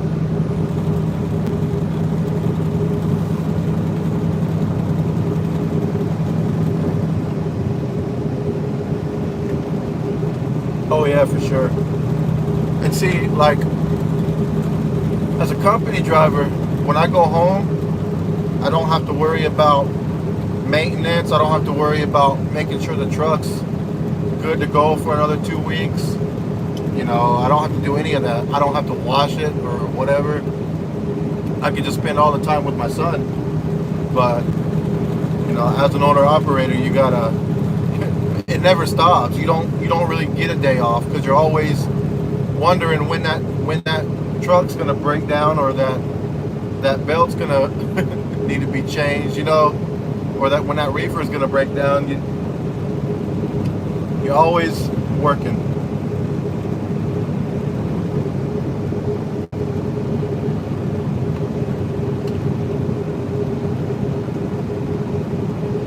Oh yeah, for sure. Like I got a tire right now, a steer tire, that's so it got they aligned it, they did an alignment, but they forgot to tighten up some bolts or something. Well, it wore down the tire on the outside, so much so that it's too far gone. Like, you know, once your truck gets out of alignment, the steer tires start wearing on the inside or the outside. Even after you get it fixed, it's still going to wear the same. And I'm just waiting I'm not waiting for it to blow, but it's still got some meat on its bones. You know, I'm gonna let it go for a little bit more, and then we're gonna change it. It's a Toyo too. It's got like 60% tread on it, probably a little more than that. But the outside's wearing down quick.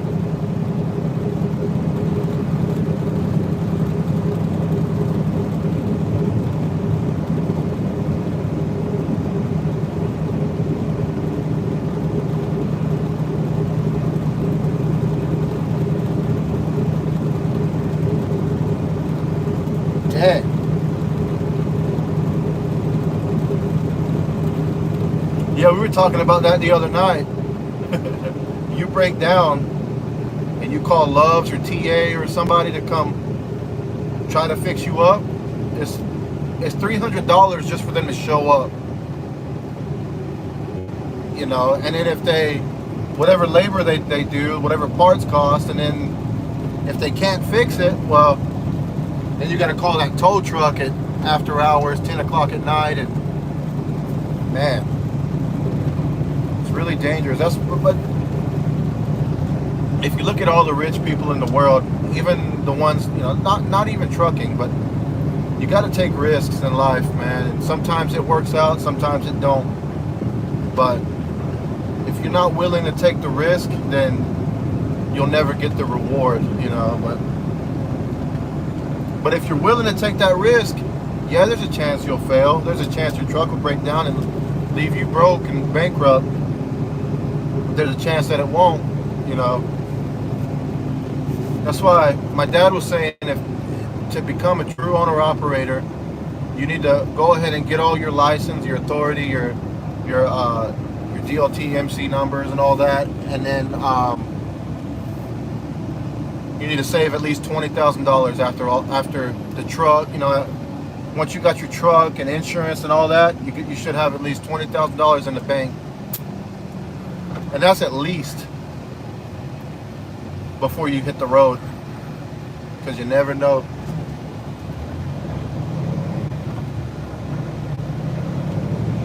Yes, sir. You do. Definitely got to spend money to make money. But in trucking, man, I'd rather, honestly, I would have stayed with Heartland. I would have stayed with Heartland, but they're getting rid of manual trucks, and I have to get my experience, man. I mean, I drove a manual truck with Heartland for a long time, but they're starting to get rid of them. So when I was with Heartland, I drove a manual 10-speed. Then Florida sent me a letter in the mail saying that I was restricted. I couldn't drive a manual truck. And then so I had to get an automatic and drive that for a while. And then I went to a school and got the restriction taken off. And then told Heartland I'm ready for a manual truck, and they said, "Why do you want to drive a manual truck?" I said, "Well, to be honest with you, it's because my dad has driven a manual truck his whole life. You know, my dad's my role model when it comes to trucking. He's my mentor, and I just want to do it. I want to be able to say that I'm followed in my dad's footsteps. I don't want to be stuck driving automatics." And they said, "Well, we don't have any manual trucks right now, but we have all these automatic trucks, and we're only buying automatic trucks from here on out." And I was like, "Oh, well, I'll go somewhere else."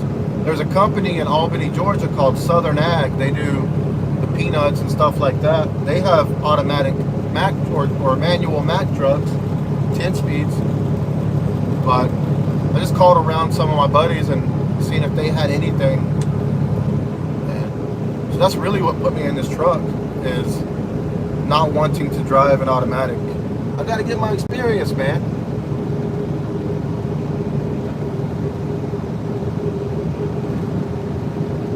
Nah, here's the thing, Grizzly. Me, in the school I went to, Tampa Truck Driving School in Tampa, there was a big class of us.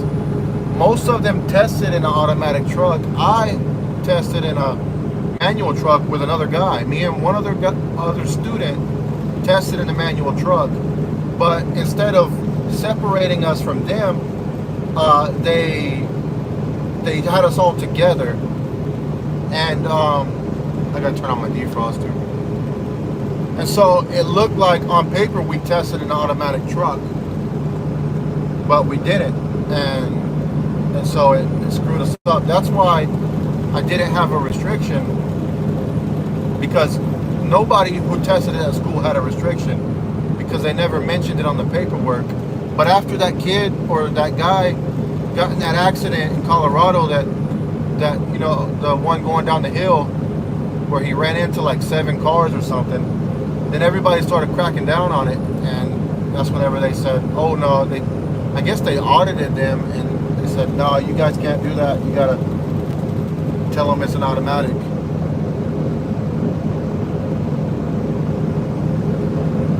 But no, man, I just want to drive manual truck. And I was in an international with Heartland before I started doing this.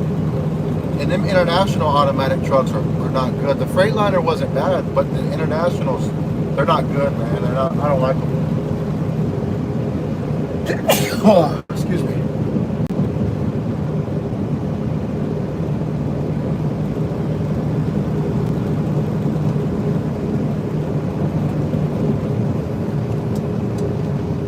Well,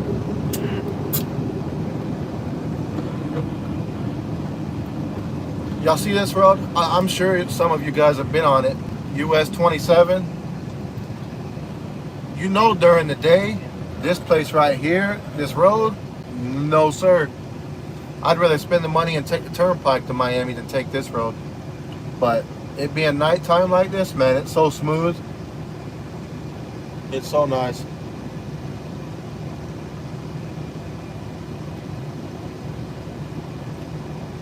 Yeah, they shouldn't have. See, and the thing is, the guy, even some of the people who tested in automatic trucks, they didn't get the letter in the mail that I got, and they're still unrestricted, and they tested in automatic trucks. Let me see if I can. Ah, that's gonna mess it all up. Hold on.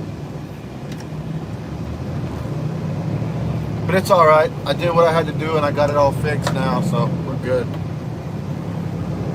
But boy, was it aggravating. Sorry, the glass is fogged up again. The windshield.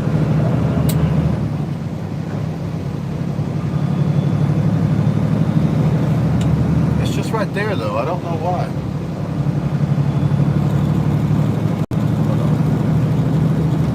We're trying to defrost again.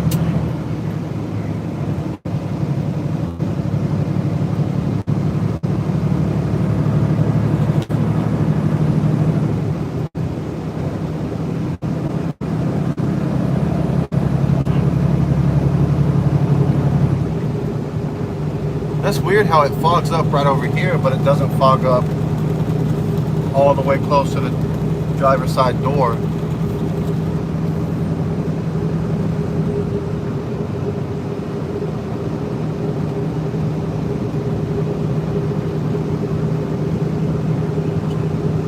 Hold on, y'all, it'll clear up in a second. That's crazy, bro.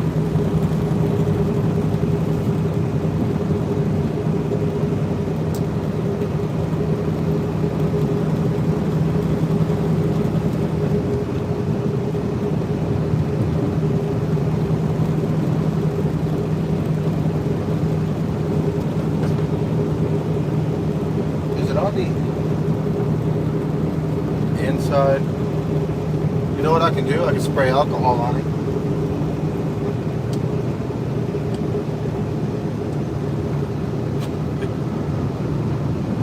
Wait, why is your message being... Oh, you're deleting it?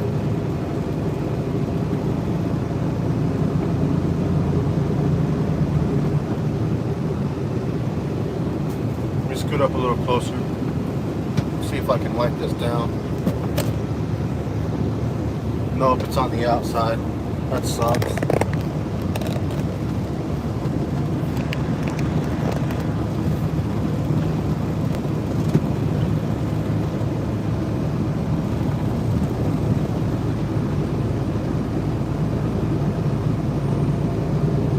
It's clearing up now, though.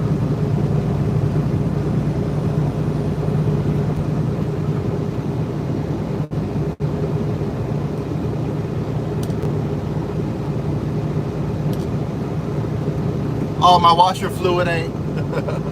My washer fluid, the motor that not the motor, but the, I guess it is the motor that plugs into the reservoir. It's leaking, and it leaks all the way out. I got the parts already in though. I just got to get home to get it to put it in. So I can't do that. It's fine. This is you got to start somewhere. Once I get a GoPro, get some GoPros in here, it'll all be fine.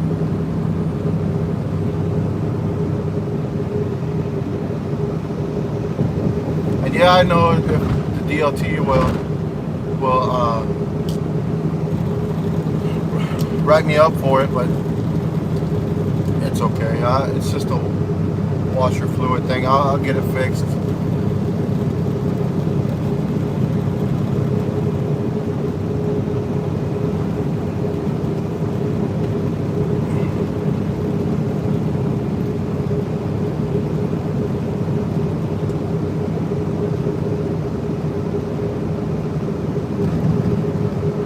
Apparently them things don't last long because Peterbilt had 2 of them, then they sold both of them in the same week, so they had to order a new one. Hopefully they don't sell that one, but I'm gonna get it on Friday. That's why I'm saying it never ends, man. If you're not driving it, you're working on it.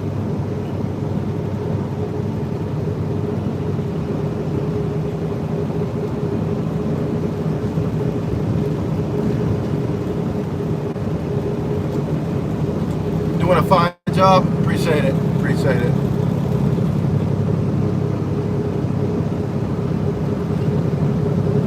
Doing my best.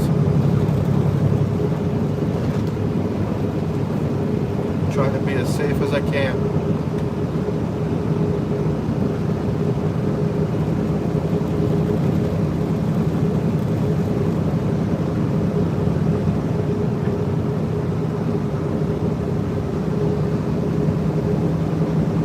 Oh man, it's a little warm in here. Oh, it's because my defroster is on.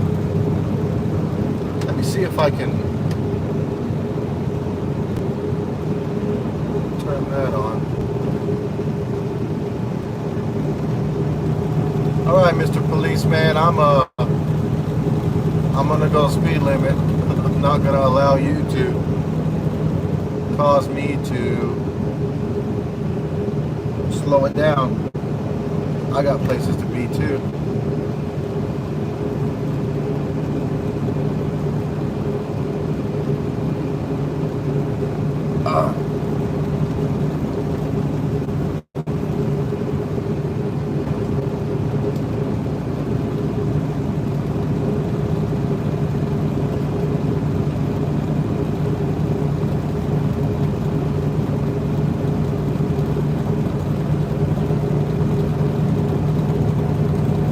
Oh, okay, I see. You got your head out of your ass now.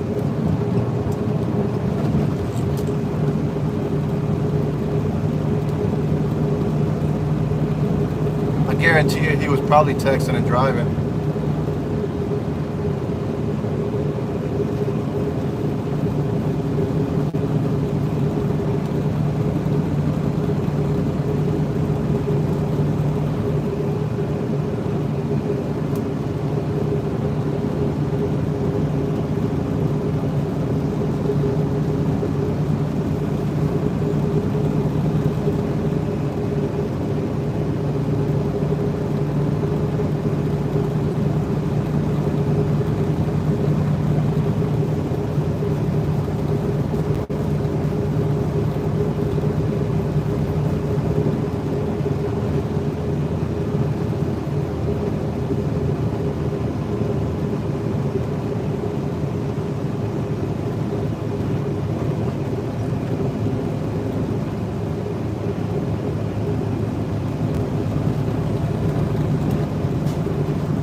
Oh, buddy.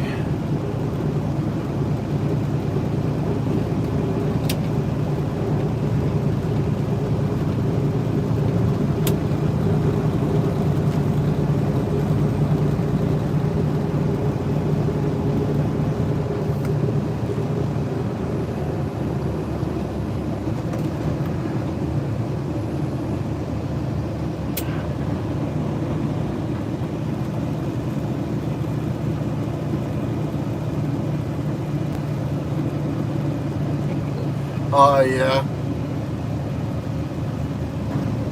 Definitely.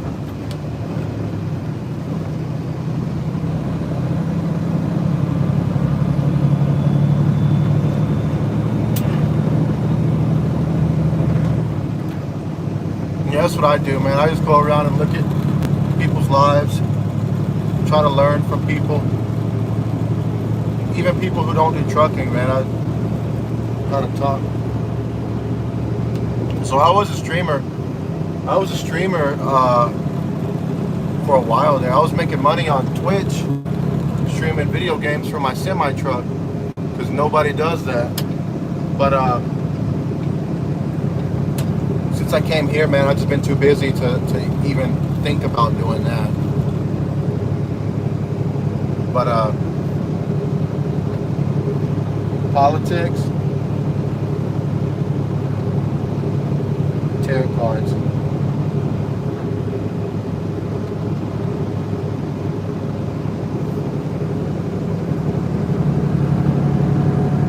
Yeah, see, that's one thing I don't talk about. Like, I've got my opinions, and you guys could probably take a guess as to what my opinions are, you know, but I don't ever talk about it. Not online. Not when it comes to politics. That's just a can of worms, man. That's like this drama. Too much drama for me.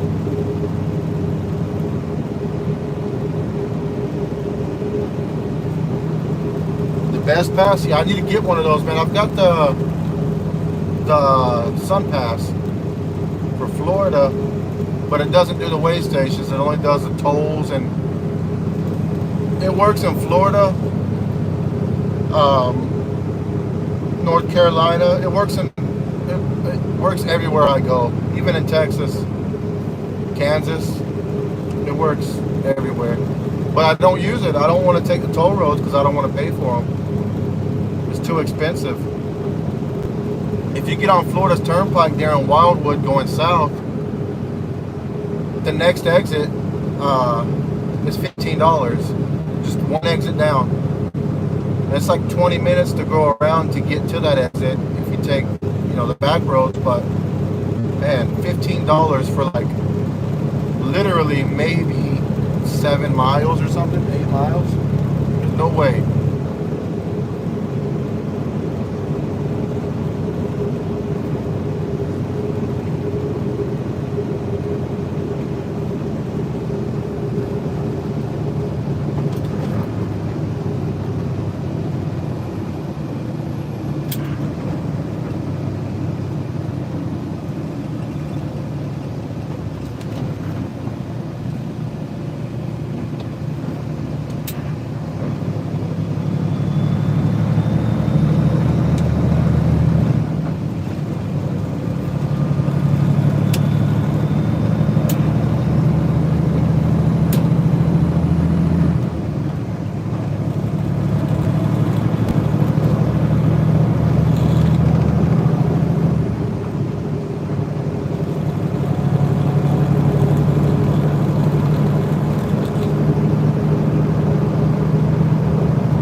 What I'll do, since I'm on night shift, is I'll just mount the phone closer to the windshield so that way it doesn't focus on the bugs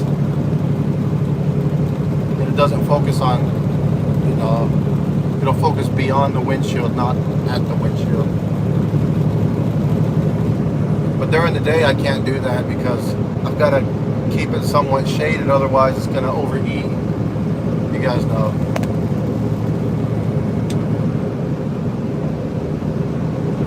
65 miles an hour. We rolling.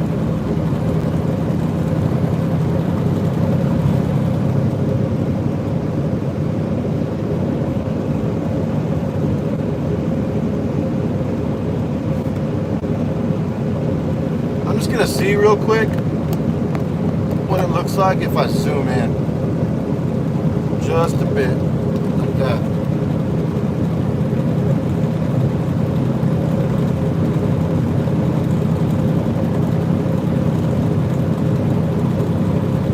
What do y'all think about that?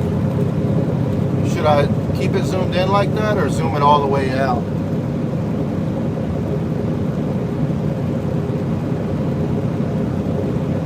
Not good. Yes.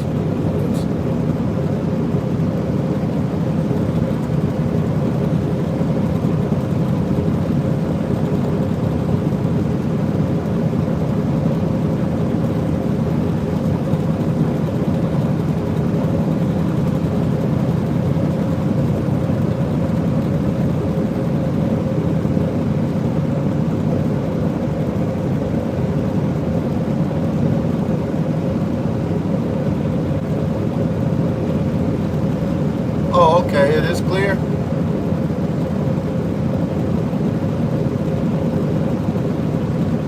Oh yeah, it is. It's just the windshield, man. I went through a place the other day on the road. They were working on the roads and they were laying asphalt. And you know, whenever that stuff, whatever they're doing there,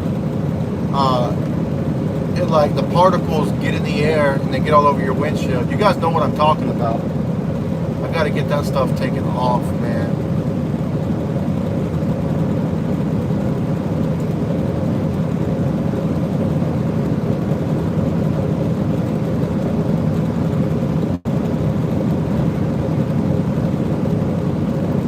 So is it better zoomed in or?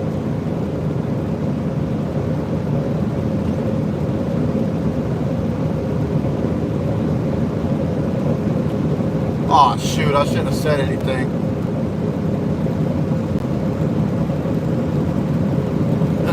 I've got a lot of time, man. I can pull over if I got to and get it figured out. But see, right now it doesn't look bad, except for whenever you're underneath the street lamp. And the street lamps are just showing the dirt. It's fine, man. It's a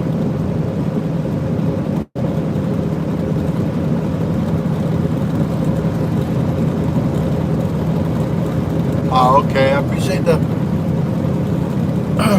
feedback. Speaking of feedback, I ain't heard nobody on the radio all night long.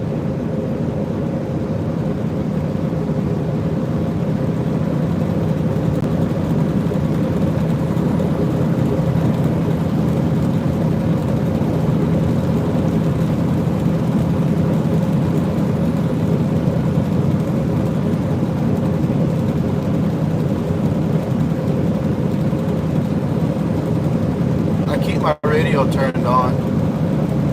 Actually, if any of you, I need to get to Atlanta because I got to get my other radio. My dad gave me it. Crazy. He said the radio. It's a Galaxy. I can't. Let me tell. I know exactly what it is. Hold on. It's let me turn a light on. It's a DX44. Galaxy. It's a nice radio, and he's done a lot to it. He said back in the day, there was right outside of Jacksonville, there was a woman at one of them CB shops. She would work on the CBs, and she'd wear a bikini, so she got a lot of business. You know, truckers wanting to go in there and let her work on their stuff, and apparently she was real good at it. So he's got the switches and the faceplate, everything's changed out. It's got lights all in it. It's a real nice radio. It's got an echo board. It's got it comes with a Roger beep, but I don't use that anyways. But it's a real nice radio, and I took it to the Petro there in Atlanta, to the CB shop, and they got to replace the meter because the meter's not working anymore, and they're going to clean it up and tune it up again. And it's only going to cost like 80 bucks, he said. So just trying to get back up there so I can pick it up.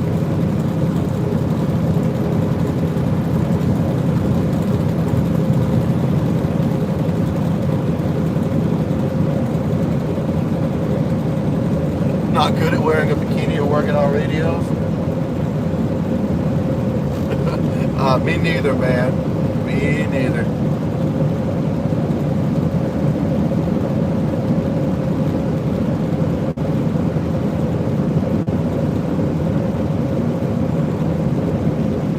And then, so I love radio so much, man. When I was with Heartland, I had a Freightliner.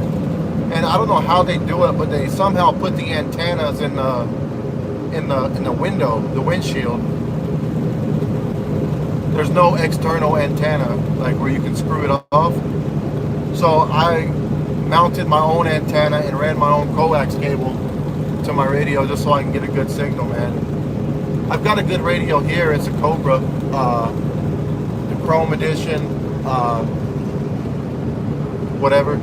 What is it, the 49 or something, 39? But, and I've had it, I got an echo board put on it, and I've got it, they called it super tuned, but it's just tuned. But it's a real good route. I love, man, I just love it. I love everything about trucking, man. My dad really he made me who I am when it comes to trucking. This man would check his radio before he'd check his truck in the mornings.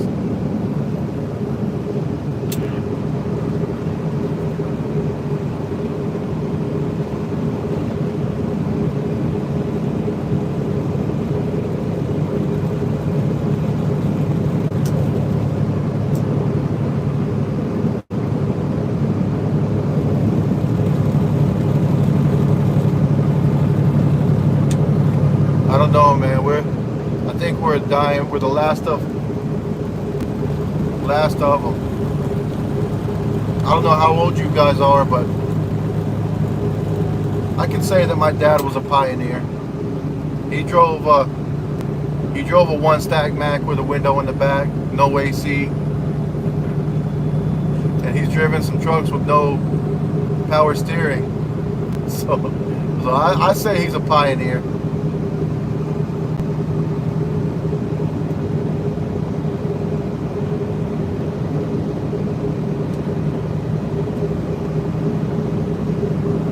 Oh yeah, for sure. I love it, man. Whenever I can talk to somebody, whenever I can talk to people, man, I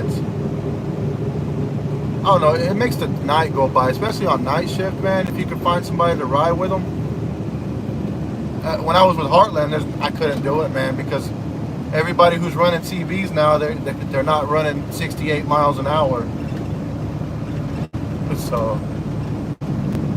But now, man, if I can find somebody and run with them at night, man, I remember one night I was sleepy. I was a brand new driver with Stevens. I was very sleepy, and I had an old man. Like, I mean, this man was probably 75 years old. He pulled up next to me. He told me to turn on my radio because I didn't have it turned on. He told me, he said, "Hey, there's a truck stop up here, but they're not gonna have no parking. But I know a place where you can park at, and you'll be fine. If you want to stop and get some sleep, I'll ride with you to get you there." And this man literally talked with me. We had a whole conversation all the way to this parking spot, and it kept me awake, man. It got me through the night so I could get to that spot, because I was sleepy, dude. And man, that's what it's all about, man. That's what makes me love this job, because yeah, you meet a lot of assholes, but man, you find a good person, it makes you want to, be a good person.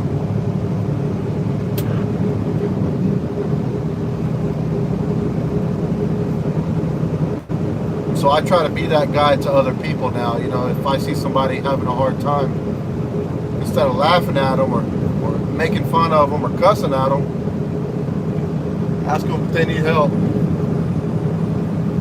They got something on their mind, you know. We gotta look out for each other out here for sure.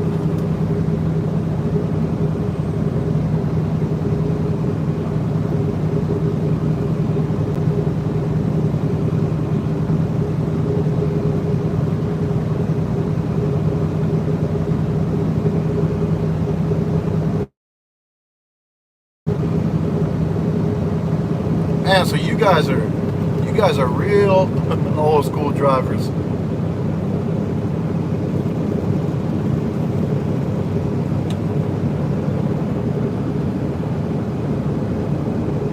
That's awesome.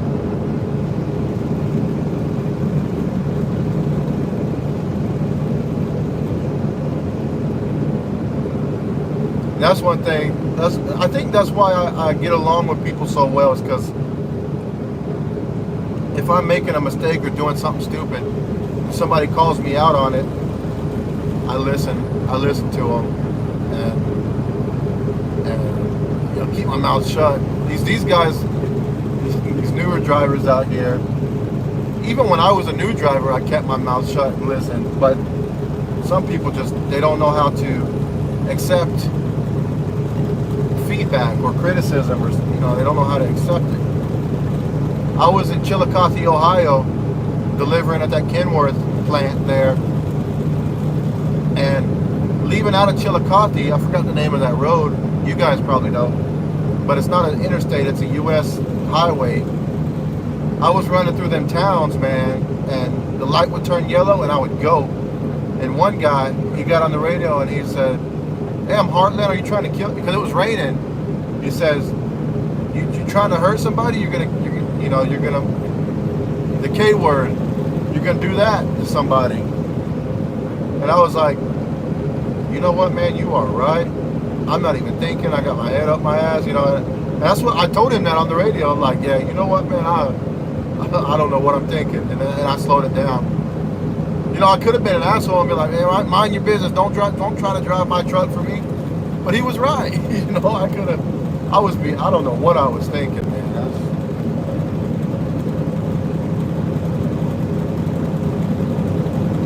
52 third generation.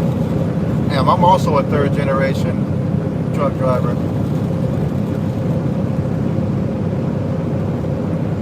Hey, have you guys ever been to that KW plant in Chillicothe? Is it Chillicothe? Oh, yeah, it is. Man, there's so many trucks up in there, dude. It's nice. It's like a truck graveyard, but it's not a graveyard. It's a truck nursery where they begin their life. And here I am with a Freightliner pulling up in there, delivering. We picked up in Salisbury, North Carolina. We were picking up Kenworth sleeper cabs, or the sleepers. We were picking them up and carrying them over to Chillicothe. It's a real nice place.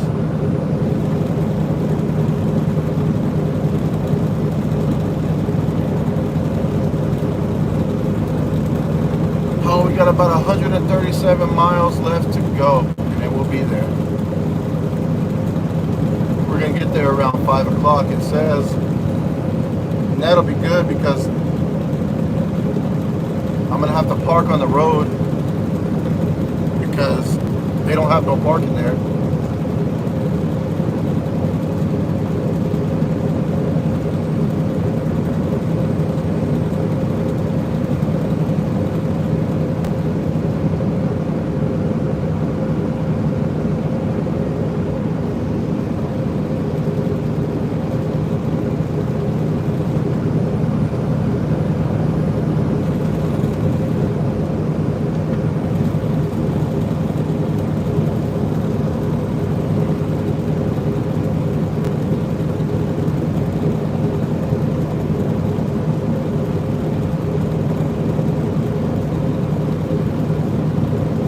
Man, I sure do love driving trucks, man. me, it almost feels like this shouldn't even be a job. It's just, I'm sure to you guys, it is what it is. But to me, man, I've been driving for 5 years now, but and it's been in my blood my whole life, and I love it. Ever since I was a kid, and my dad said, "Don't drive trucks. You don't want to be like me. I want you to be better than me." Man, you don't understand. You're my freaking hero, dude.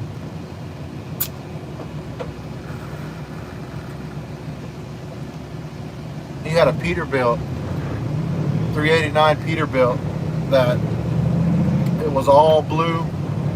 They had the blue chrome switches.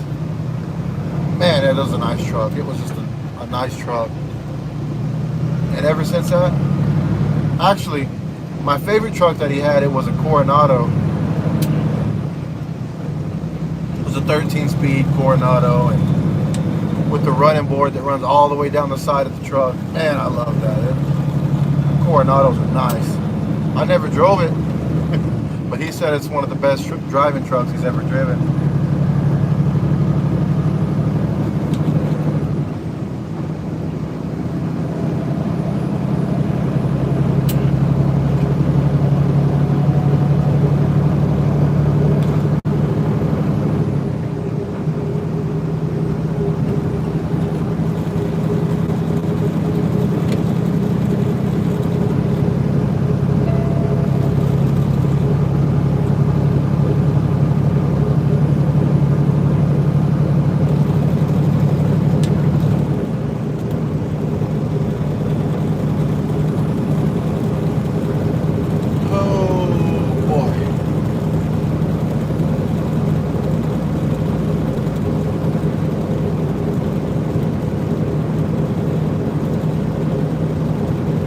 Alright, Viking, hey, take care, man. Thank you for coming in and talking with me, keeping me company. You take care, man. Have a safe one, too. Hope to see you again, man. I'll be going live a lot more, so I'm going to try to do it every day.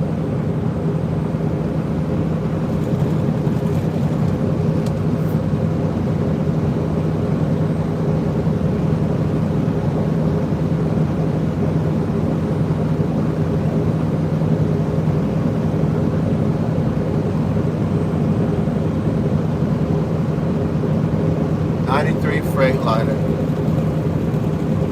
I love those. I love them. I love the look of them. They're nice. And they say that them old Detroit 60 series are some of the best, even to this day, some of the most tried and true motors you can put in a truck.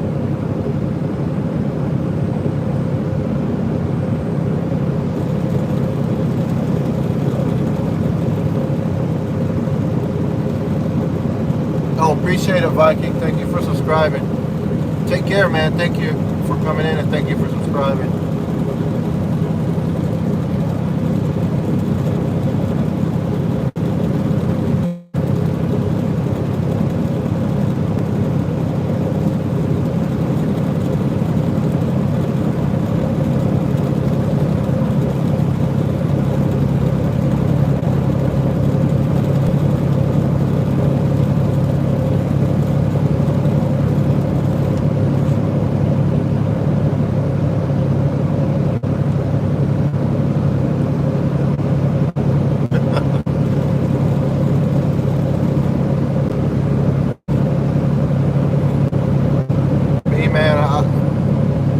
My dream before I kick the bucket. Hopefully, my plan is to get an older truck, no DPF or DEF or whatever, none of that. Black smoke and just making money. I love the sound of them Detroits, but I also love the sound of the cats. Just so expensive to work on, to have somebody work on it.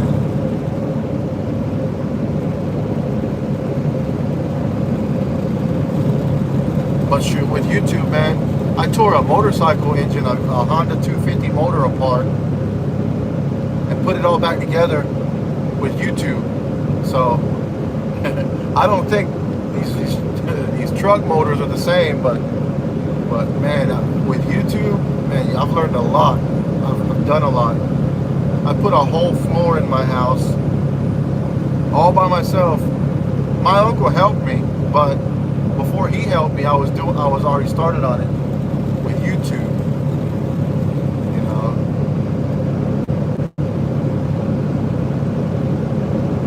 YouTube is definitely the future. Search engine. Oh man.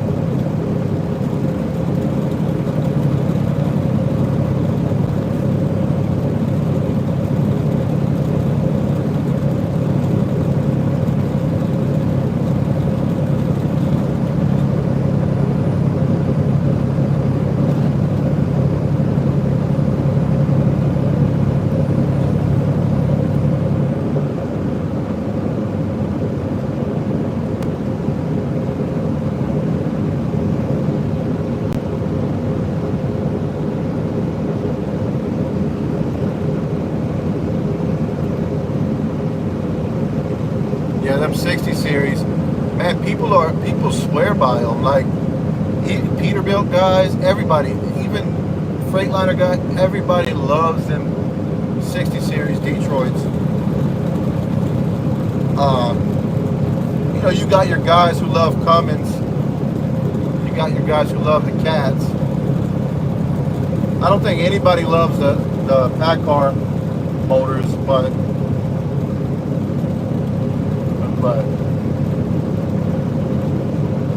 that's why whenever I get a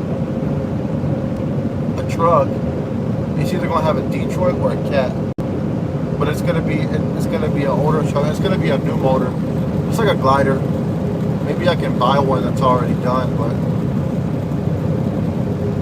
I still got some years of driving. I still gotta learn the business a bit more before I take that step.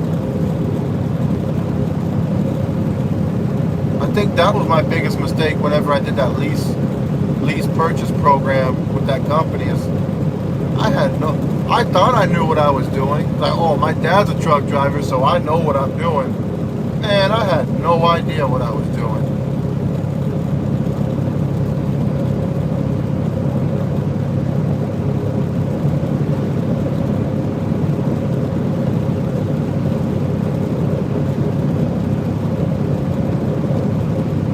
Man, that's a hell of a warranty.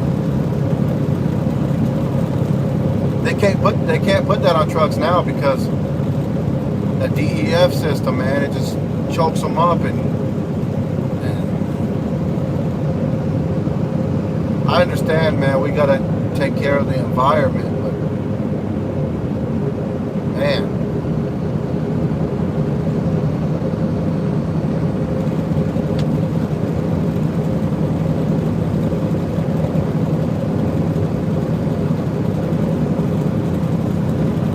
like there's a guy on YouTube, I can't remember his name, but he rebuilds motors. He'll buy them and he'll rebuild them, and he shows how to do it, what he's doing and all that. And man, it's so cool to see them work on it, like putting together the Jake brake assemblies and all that, the stuff. If I wouldn't have been able to become a driver, I definitely would have become a mechanic. Because I just want to be a part of trucking somehow.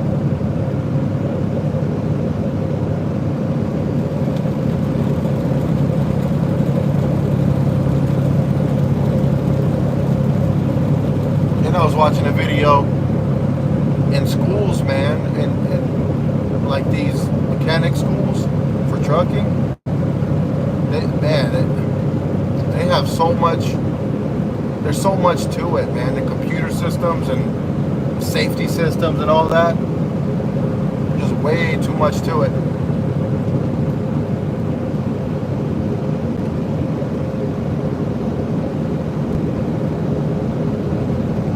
I'll look them up and give you their name because they're really good. It's a really good channel.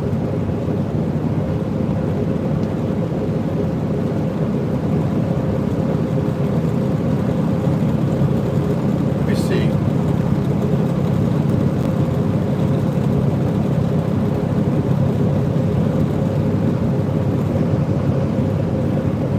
Oh, okay. The name of his channel is KT346E. He loves cats so much that he named his channel after it. Yeah, it's KT like Kim Tango 3406 Echo. Oh yeah, the diesel mechanics are making money. Even them Loves, and even the ones working at Loves and TA, man, they're making money too. And they get paid off commission as well.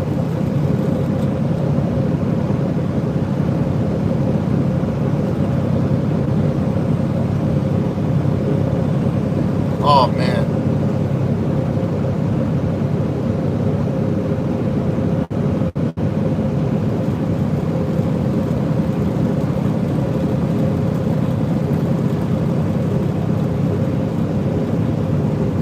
$500,000 a year.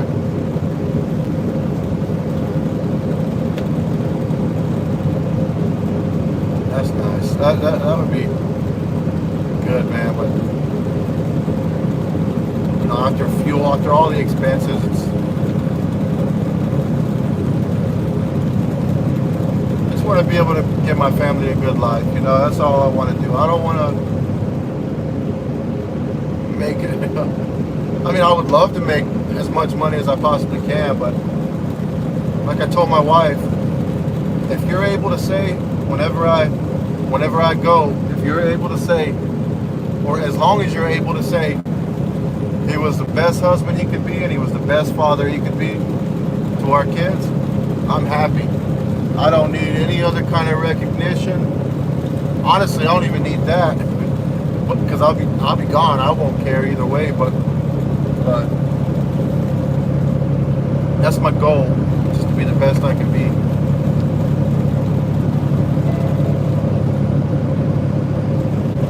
Oh, okay, no problem. Yeah, he's a funny guy. He's a young guy. He's probably my age, but he's funny. Like, he'll say something like,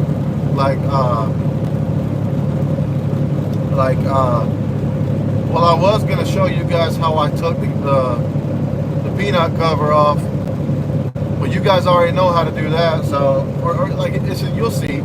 He says funny things like, I ain't gonna show this because it's stupid. I think the funniest thing he said was he got a truck in. It had a Super 10 transmission, and he said, I got me this stupid 10 transmission. I call it a stupid 10 because it's a 10-speed and it's stupid. I thought it was funny, man. He's a cool guy.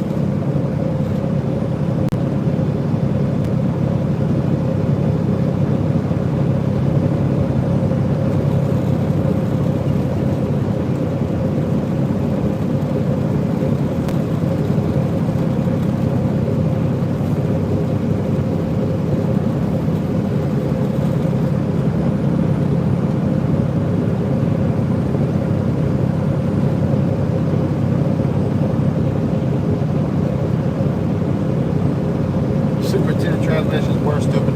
So what was it, like because I've never seen one. Was it like a 5-speed with a splitter? Or how does it work? Or is it like a 13-speed?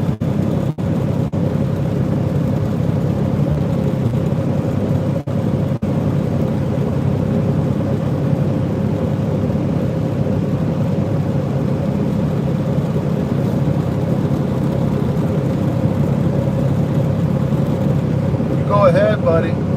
I'll let you go. I'm relaxing, man.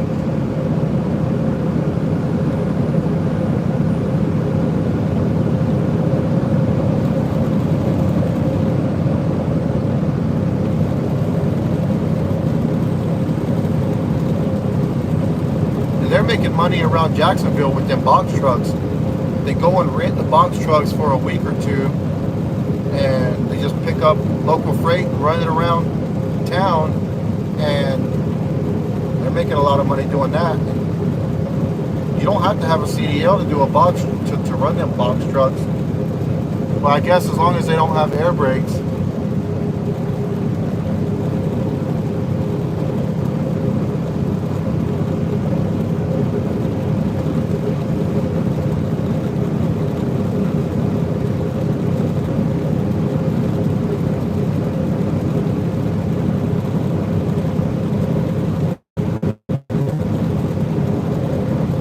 Constantly splitting in and out of gears. Yeah, it does seem stupid. It's cool that every one of the transmissions that they make, that Eaton Fuller makes, has a purpose. Like, I never really thought of it, you know, like the 10 speeds serve a purpose for the highway guys who's pulling light loads or whatever. The 13 speeds are good for pulling them hills with them heavier loads, and the 18 speeds are good for them log truck drivers, and, you know, dump truck drivers, people who go off road and they got to split them gears in the lower range. Because that's me. I used to park my truck in a ditch right by my house, and my dad also would park there sometimes. He had an automatic truck and it got stuck, but none of our manual trucks ever got stuck, and it's just because the automatic wants to go into like third gear, and it's just weird.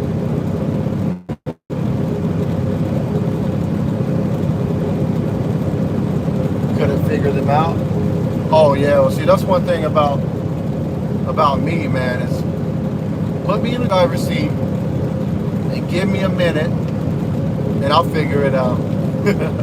My dad was telling me a story about when he first drove an 18 speed. He had to go up to Michigan somewhere, and he got in there and he was calling his friends and everything, trying to figure out how the hell to drive it. And he says he drove it like a 10 speed. Then he just started playing with it, and he figured it out. And then, a long time ago though. That's me, man. I'll figure it out. If I have a question, I'll definitely ask.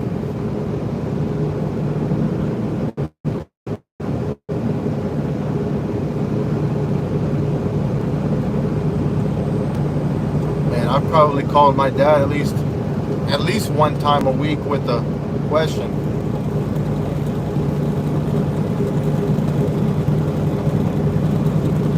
Just like I was in Cheyenne, Wyoming one day, and I had a brake chamber go out on the trailer, and I didn't know what to do. I just wanted to get off the road because, you know, it's up there in that area. It's windy, it's snowing, it's just dangerous. And I don't want to be on the side of the road there.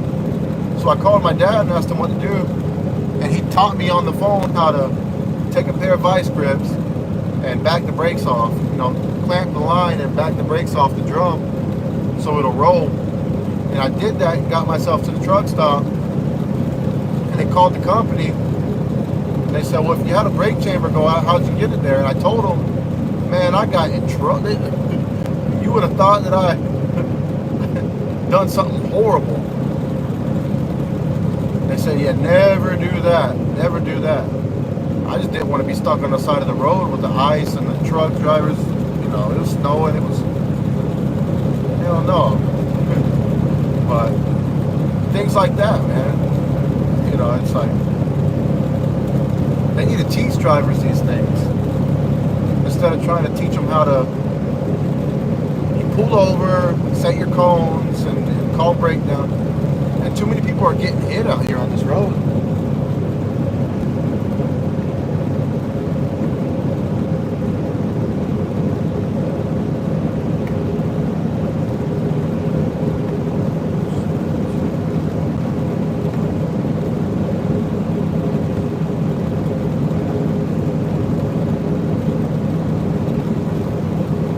Yeah, well, I'm glad I never have to drive one. But if I had to, I'd figure it out. Because YouTube.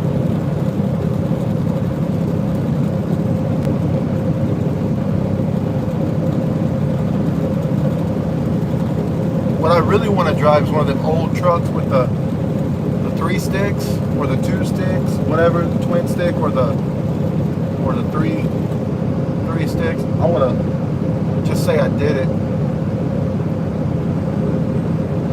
But honestly, man, my dad was saying there ain't nothing that drives better than these newer trucks. But I still want to do it because my dad did it, you know?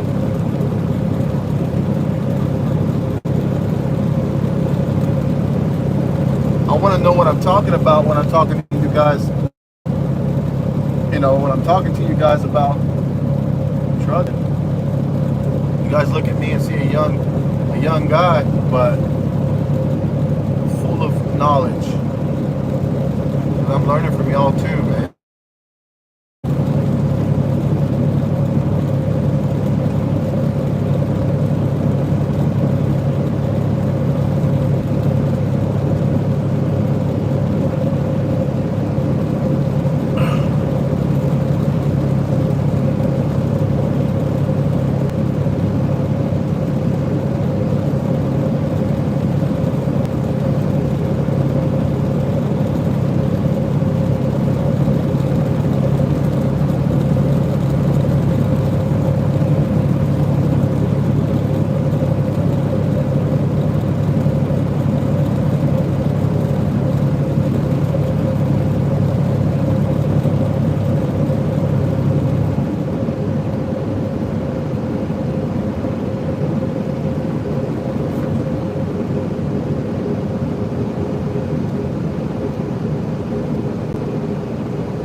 Oh yeah, for sure. And a lot of what's supposed to be common sense,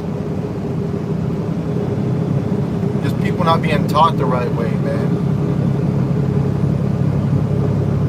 They told me when I was in school to do our driving test, we had to simulate being loaded with hazmat, and we had to simulate doing a railroad crossing. And then I went and I had to redo my driving test again. I did it in Tennessee though, because Tennessee owns the Tampa school too. And they said, yeah, don't do, because I asked them, I said, what do you want me to do at the railroad crossing? And they said, just go, just do what you would do at normally. I was like, oh, okay. Well, in Tampa, they said, no, that's illegal.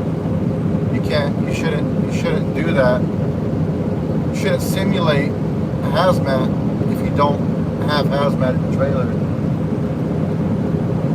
Or schools telling students to drive in the middle lane instead of the right lane. Why? My school never done that, but I've heard people say that schools do that. You know, and it just doesn't make sense to me. But in Texas, man, the police officers, they'll get you for that. If you're just cruising in the left lane and people are passing you on the right side, then cops will get you.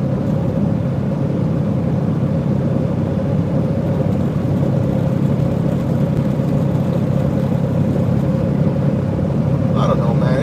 It is common sense.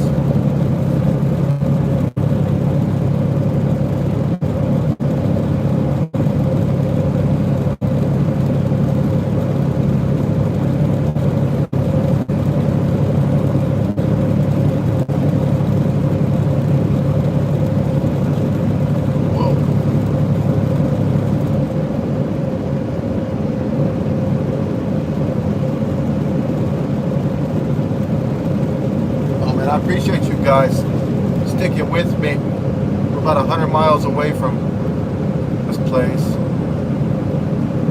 It's real nice to have people to talk to when everybody else is asleep.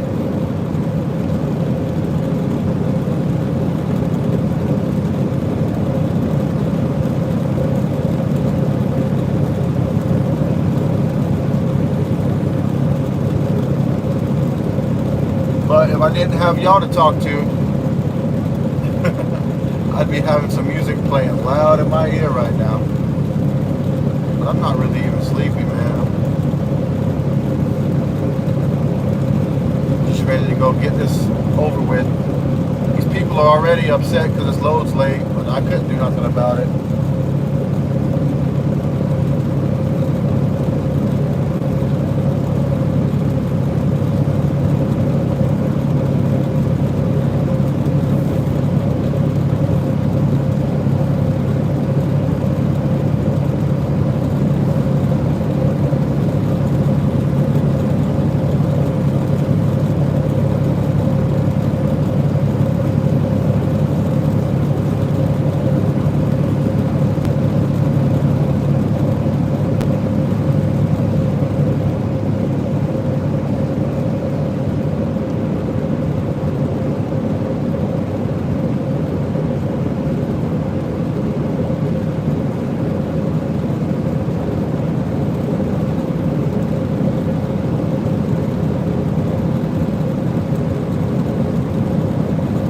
Oh, you know what? I know where I'm at. I'm in Moorhaven. There's a Love's up here. Actually, we used to pick up at this sugar place in Clewiston, the United Sugars.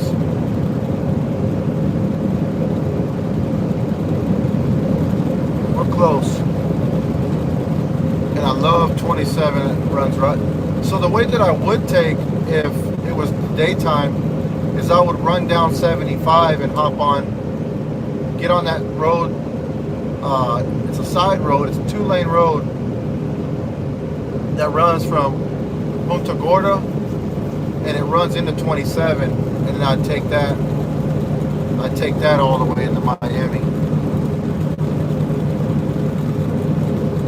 That's a little smoother during the day than taking 95 or hopping off at Wildwood and then getting on 27 and taking it all the way down.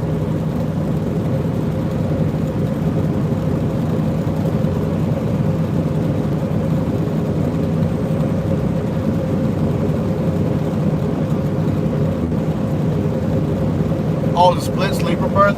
Oh man, so I do that a lot actually. The way the best thing about it is if you stop, you can go on sleeper berth for 2 hours. So like, let's say this happened to me just the other day. I had to pick a load up 2 o'clock in the afternoon. Couldn't pick it up before and couldn't pick it up later. It had to be at 2 o'clock. But it delivered at 6 o'clock the next day in Atlanta. So what I did was I picked it up and I drove a couple hundred miles and then stopped, took a break, 2 hour or a 7 hour break. It was a 7 hour break, and it pauses after 2 hours, it pauses your 14-hour clock. And so I did that, and then I went to the delivery the next morning because I had the time. Because if I wouldn't have done that, I wouldn't have been able to make the appointment on time. I would have had to take a 10-hour break. I guess the easiest way to explain it is if you want to take a 2-hour nap, go on Sleeper Berth, and it'll pause your 14-hour clock for the day instead of letting it run down. But whenever you get done driving, you have to take a 7-hour break to get your time back, or just go ahead and take a 10-hour break to get all the time back.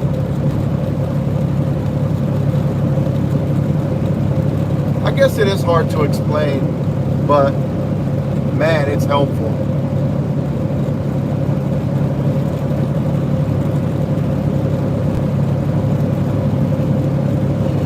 Yeah, there's that Love's, Moorhaven, Florida. I spent many nights there, man. Waiting for my load to get ready in Clewiston. There's actually a prison right behind there, right up the road here.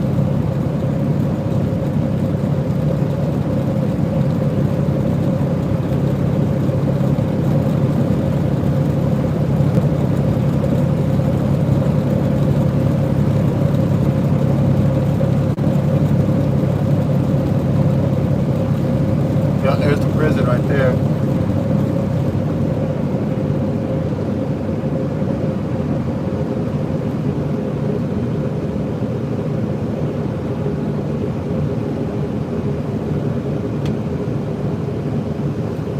Oh, I hear you there, man. So my dad did the same thing.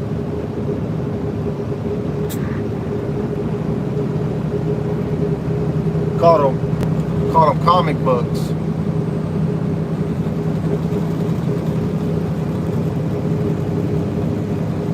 Or coloring books.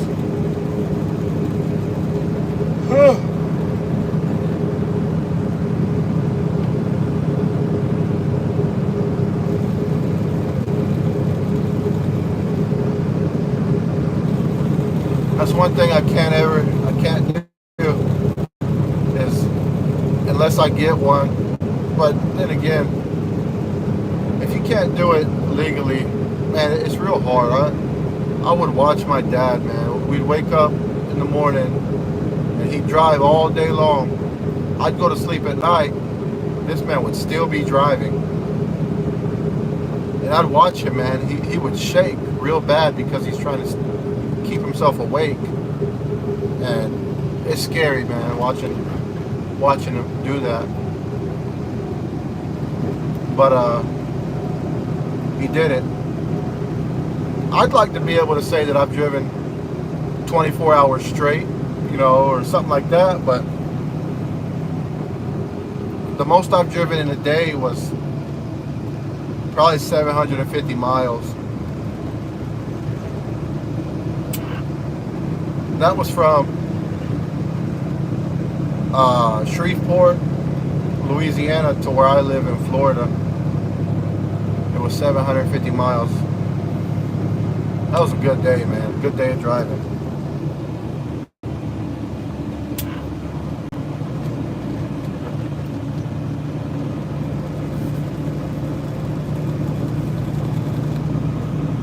Creative logging. Yeah, you could do something like that with these e-logs. So if I don't have time, like the other night, man, I was going through all my on-duty times and trying to change them to off-duty after a few minutes so I could get every little minute back. But it's not worth it, man. It's not, because DOT, you start editing your logs, or in them log books, they see you tear pages out or something. You know, they start getting suspicious. I don't like dealing with them. I don't think anybody does.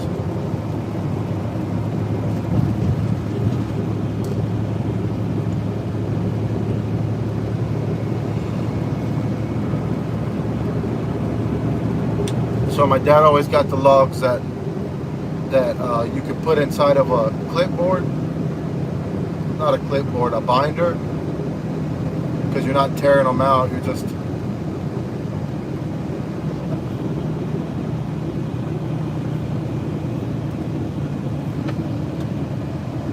Yeah, that's what they do, man.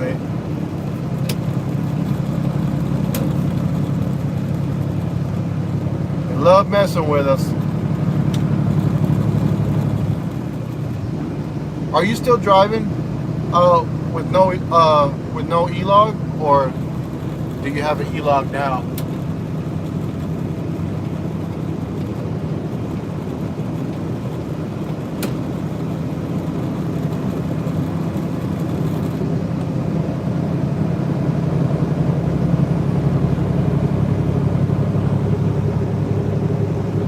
Oh, okay.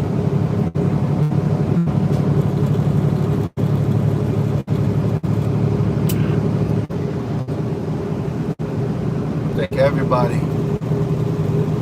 think everybody's running them, except for a few people. Brave souls.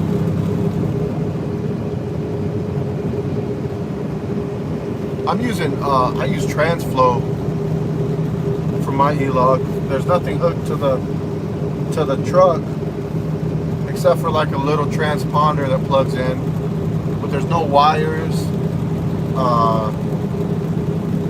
If I forget to go off duty, I don't have to come back to the truck. I can just do it in the truck stop from my phone. It's real nice.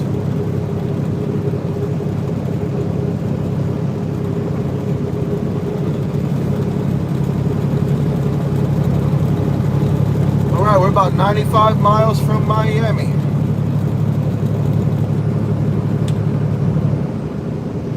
I'm glad too, because I gotta figure out how I'm gonna get in here.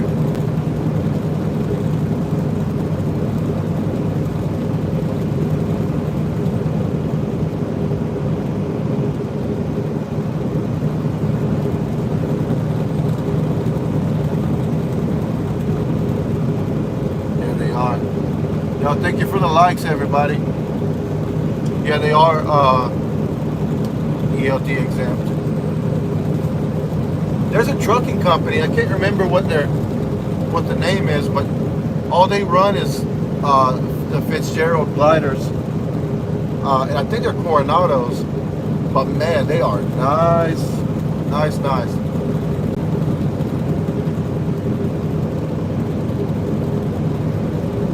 Is it? No, I think they're Peterbilts.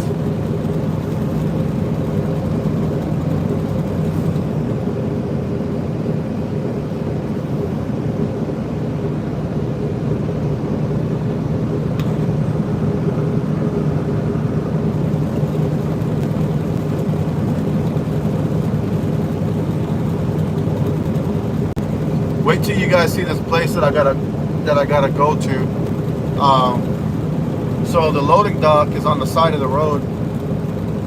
I'm literally gonna be poked. The truck's gonna be in the road when I'm backed up to the dock.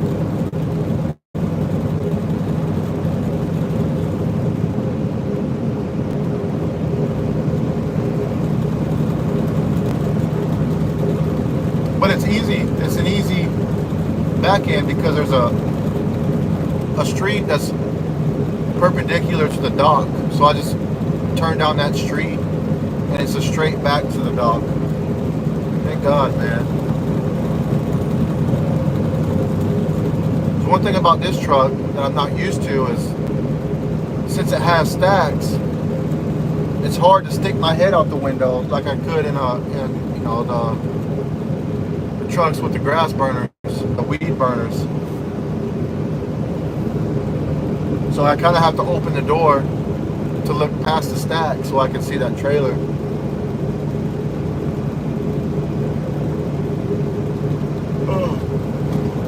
But I'm learning, man.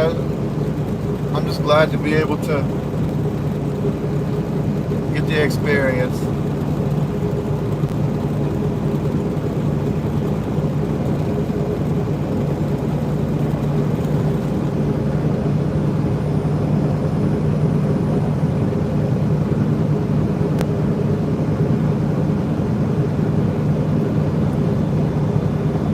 So what I'm gonna do is if I can, I'm gonna get up here and back into the dock, close my curtains and go to sleep until 8 o'clock. But if not, yeah, because you know it's Miami and people are, they'll be trying to see what's inside my trailer. So I back up to the dock and then I can go to sleep. Or if there's somebody in the dock already, like a box truck or something, because it's insulation place, I know they probably local, they deliver local. I'll just park on the side of the road there, stay up until 8 o'clock. Either way, I'm here for it.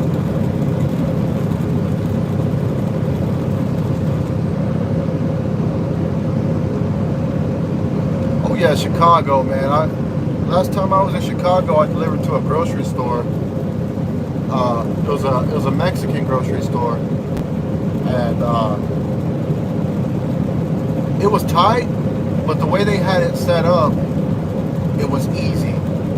If that makes sense, it was easy to back up because they made it easy, but it was tight. There's not a lot of, I don't know how to explain it. But I tell you what, the Northeast, I'm staying out of there because Florida, you can get away with going the back roads, not getting on the toll roads. But in the Northeast, man, Virginia, and all up West Virginia, all up in there, and then New Jersey, you have to take the toll roads, man. Otherwise, you're gonna set yourself back hours.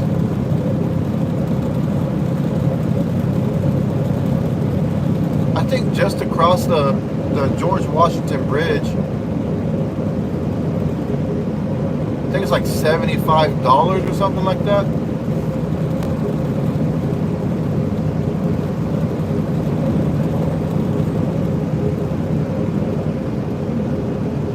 This way station here is always closed. It's never been open since I've come down here, ever.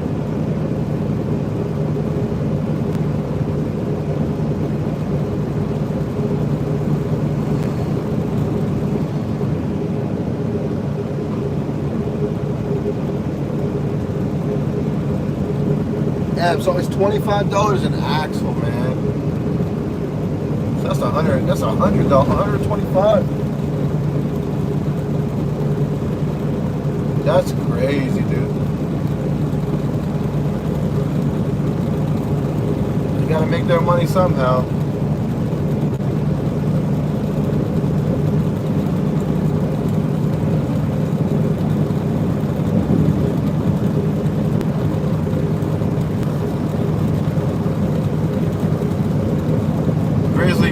Do you run the Northeast a lot, or where do you mostly run? I try to stay as far in the Southeast as I can, but I don't mind going up to the Midwest. I mean, I don't mind going anywhere, but I like to be as close to home as I can in case there's an emergency or something. I'd hate to have to fly home and then fly back to the truck.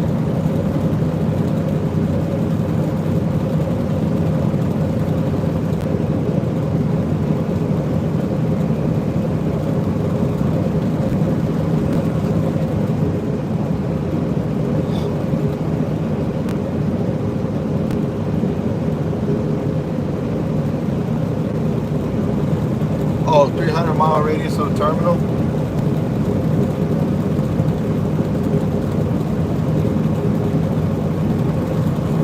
That's not bad because you're always close enough to get back.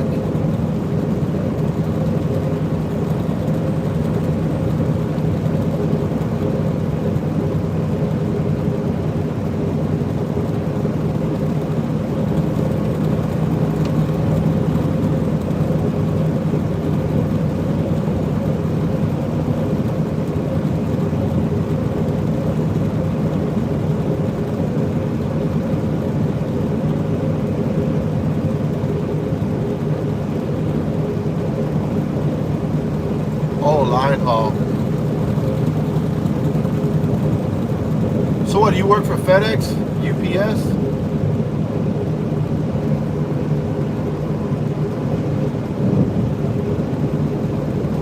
Oh no, you do Amazon, right?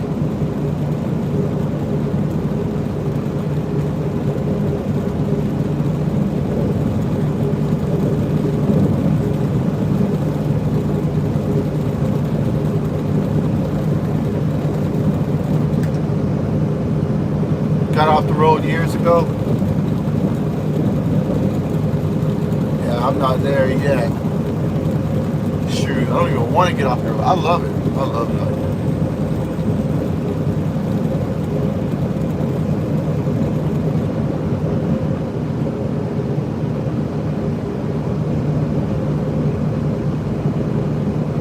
Oh, okay. LTL.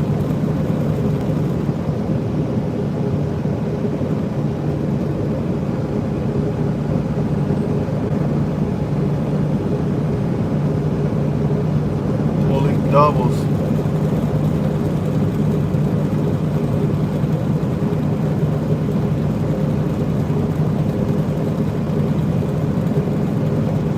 I would love to do that. But I got to get my endorsement. At least I have to get my hazmat and my tanker and my doubles, just because, like I told you, I don't want to be restricted, you know, and I may never do that, you know, but I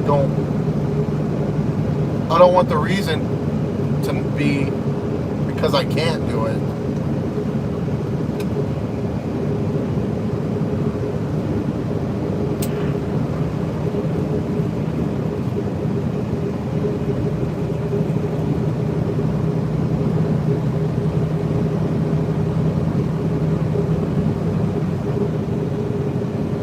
Man, them bugs are all on the window now.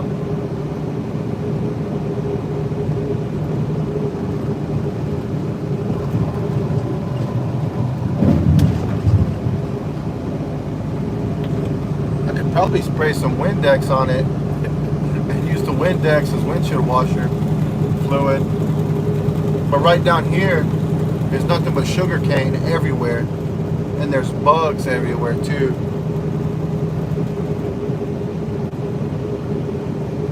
So as soon as I clean it, it's just gonna get bugs all over the place again. What you doing, man?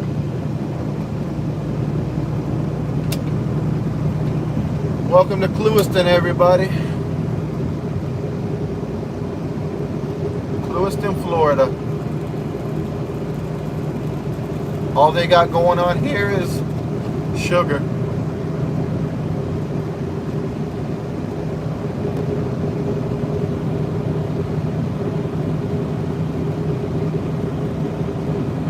Fully endorsed since '92. I'll get there too.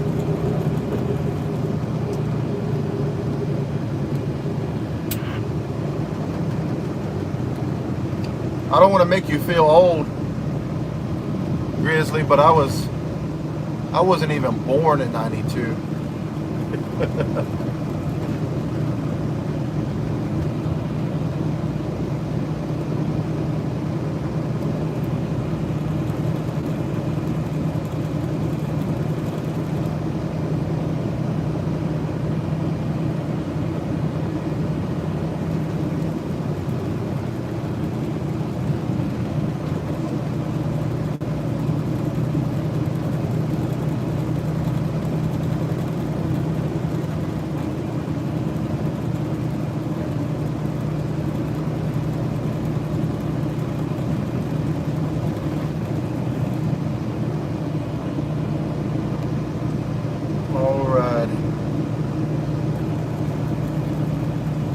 Peterbilt.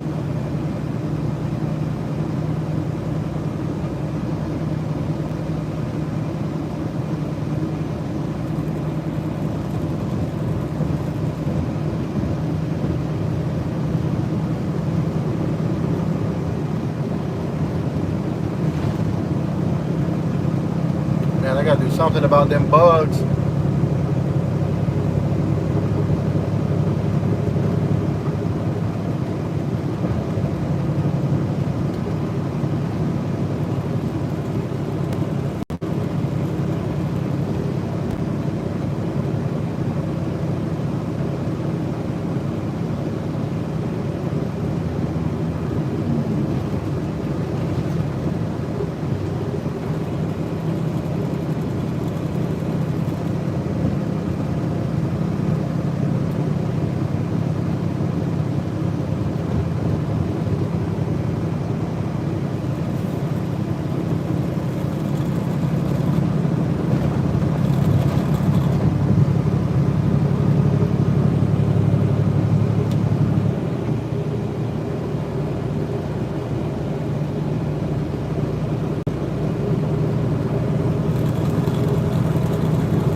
Oh, okay. So you never had to go to a school or anything like that?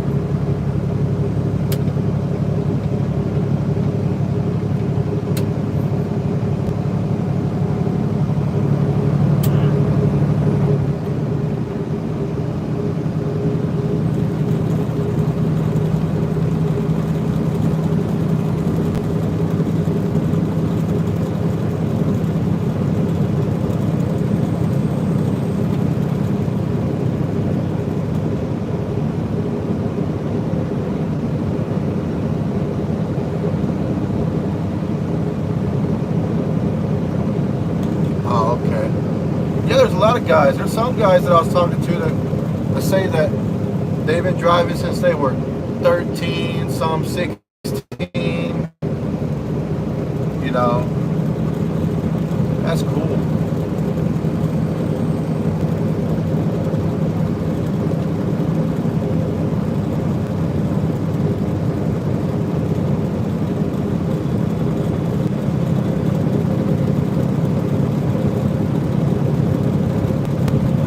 Yeah, you're one of the last, man.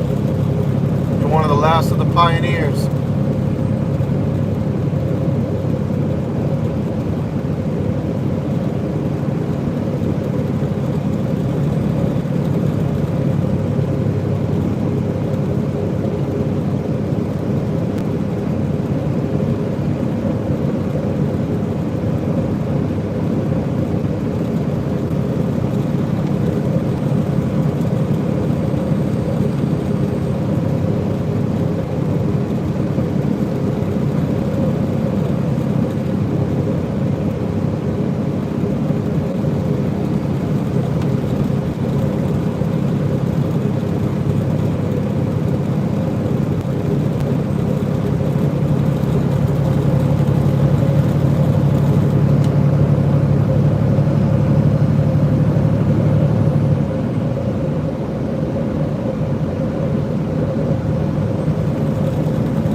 Yeah, I didn't even know that. I just thought that you always had to have a CDL. I thought that you just go take a driving test or something, but if there were no CDLs, then there's something dead in the road there, man. That's cool though, man. That's cool. You don't have to deal with a lot of the stuff that just drive.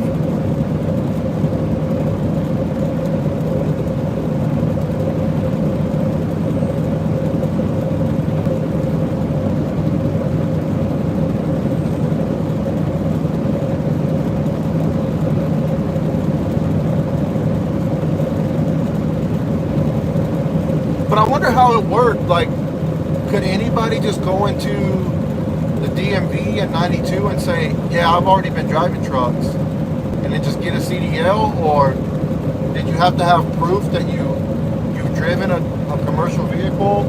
Or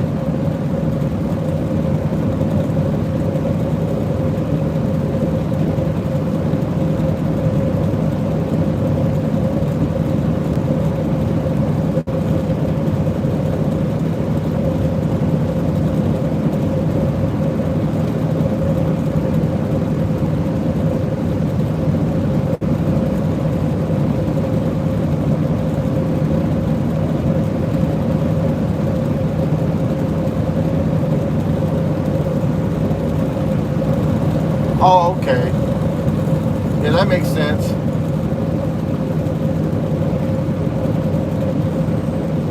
Hey, that's cool.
what? I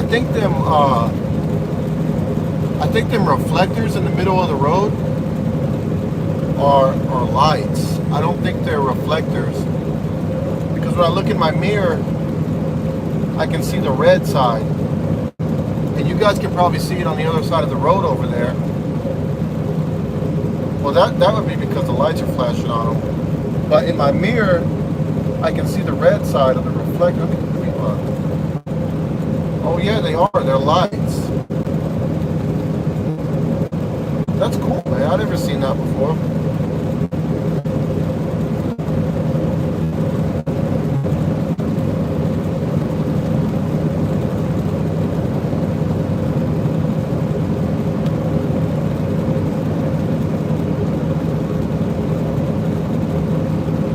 Oh yeah, you still had to do the test. I'm sure all that was easy though. Or I'm sure that was the hardest part.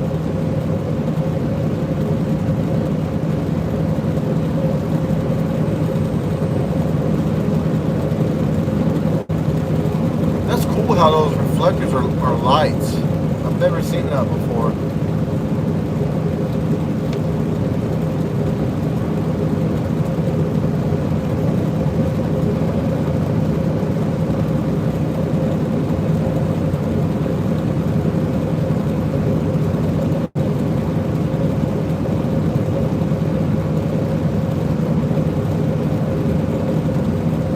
I don't even know if you guys can tell a difference on the camera.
How old is my dad? He was born in '66.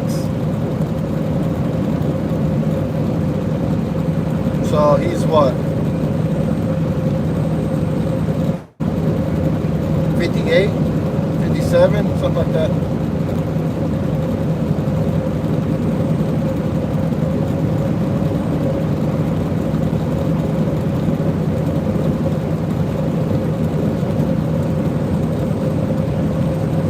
Oh shoot, the signal's getting bad. I don't know if you heard me, but you probably heard me.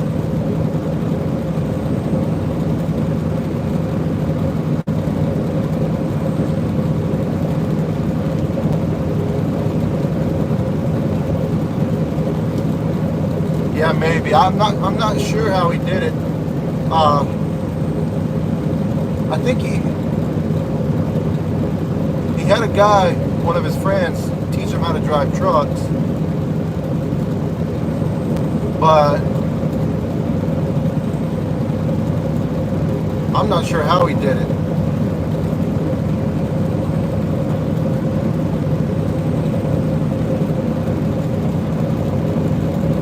But I don't think he went to a school.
Alright, we got 70 miles to go.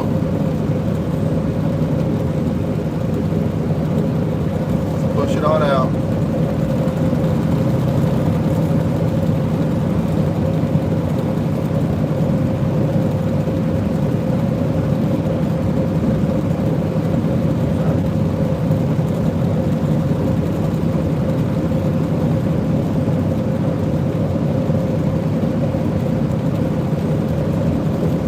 Grandfather 92 and 93.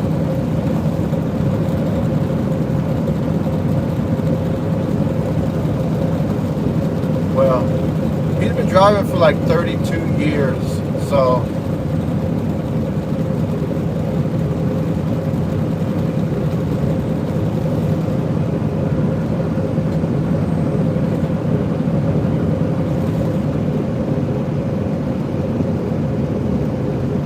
that means he got a CDL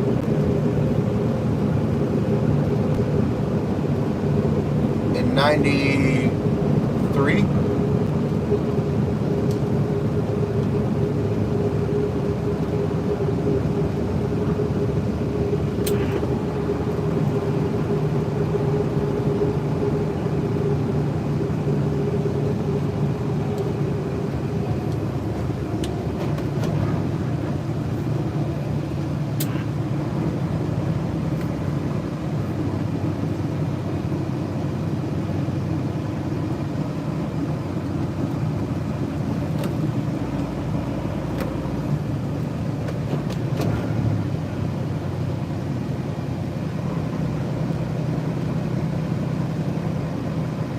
$35, buddy, $35.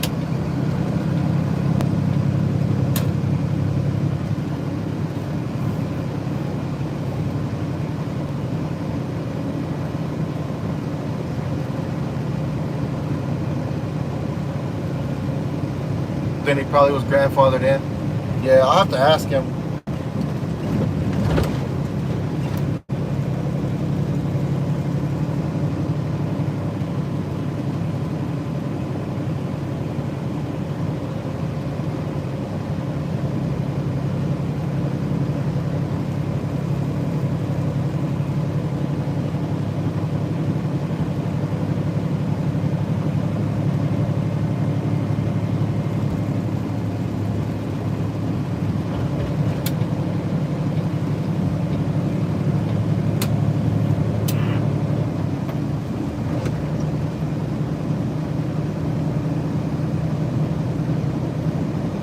What's up with that blue street light I kept seeing? Yeah, in Florida, in a lot of places, they're switching the street lights to blue.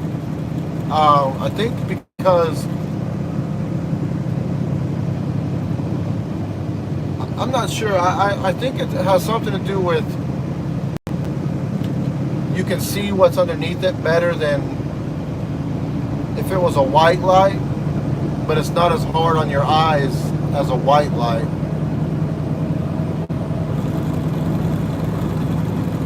But a lot in Orlando especially, they're changing all their street lights to blue.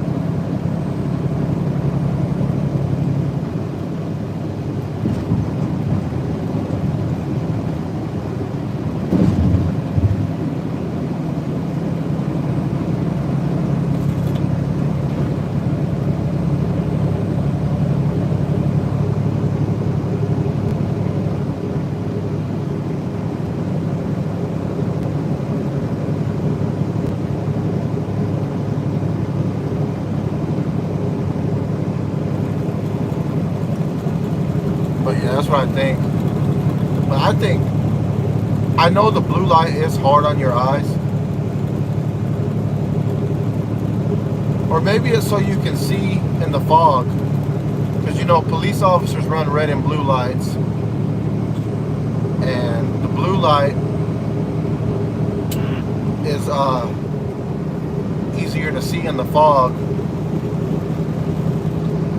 Or something. I'm not too sure, but I know it has something to do with that.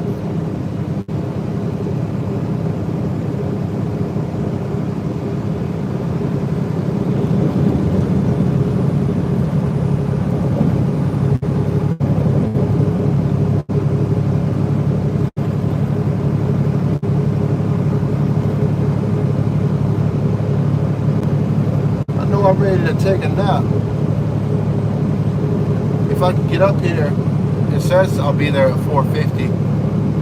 But if I can get up here and go to sleep by 5, and I'll get 3 hours of sleep before I have to leave again, and then I'll be able to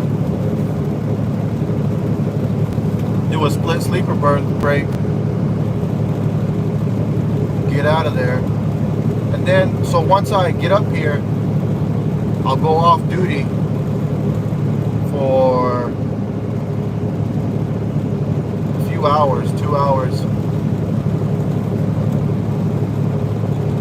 or more than that, and then I'll be able to pause my 14-hour clock.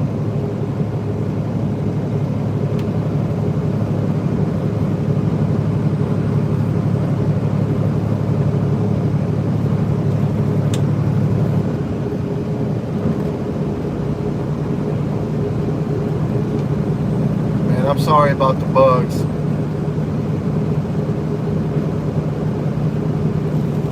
But I know you already know how it goes, man. It doesn't matter how many times you clean your windshield.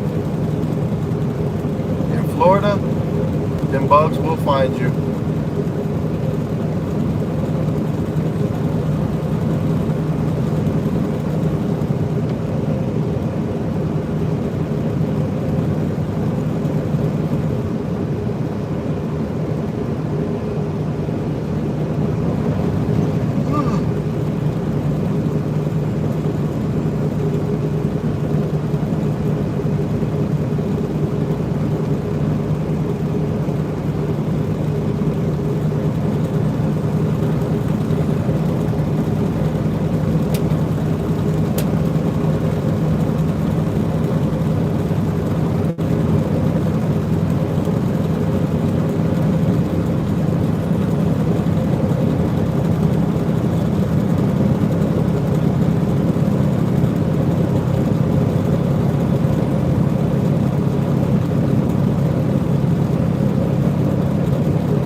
That is tripping me out with them reflectors being lights like that. I feel like I'm on a runway, an airplane runway.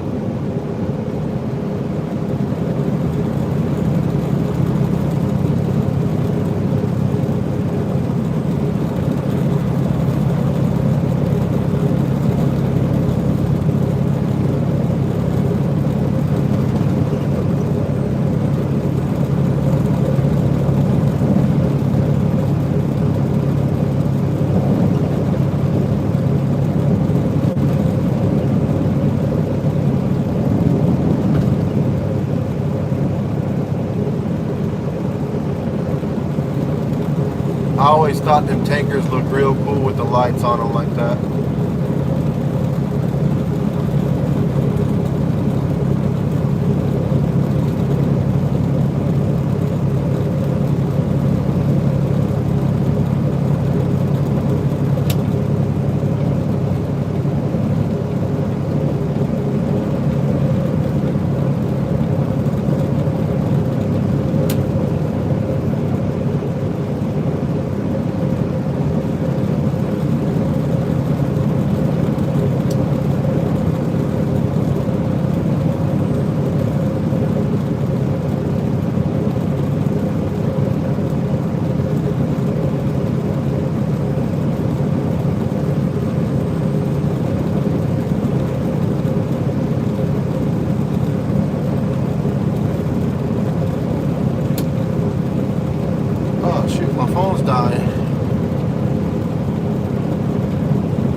almost over. 50 miles.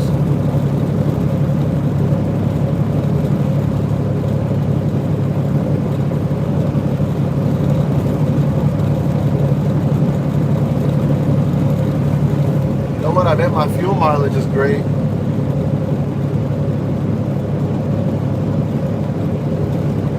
Not too bad. 6.8.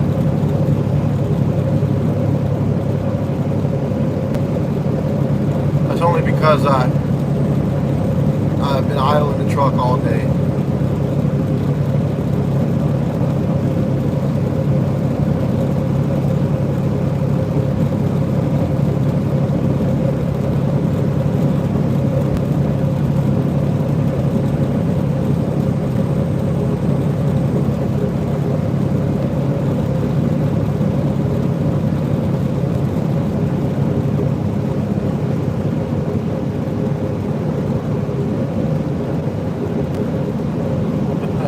All right, Grizzly. Hey, take care. Thank you so much for hanging out, man. Really means a lot. We'll be seeing you.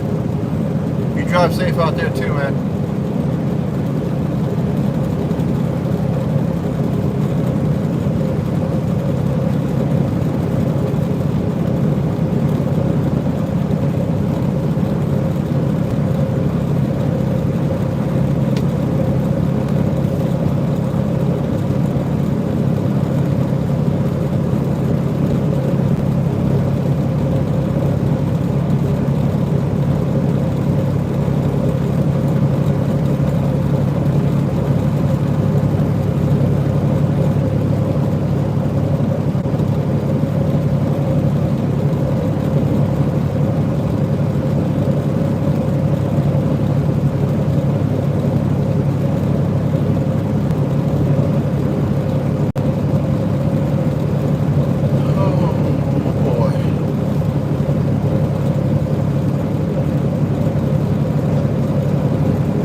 Man, them bugs are taking over the windshield.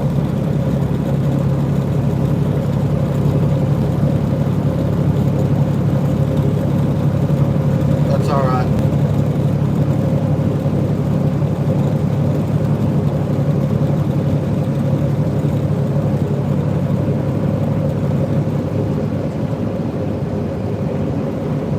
Because we are almost done. We got 55 miles to go.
flattest state in the U.S.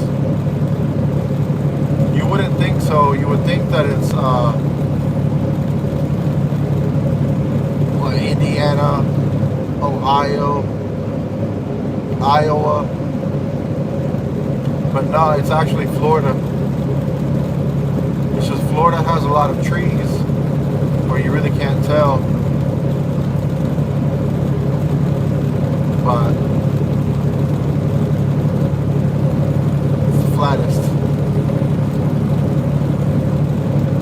That's why I love it.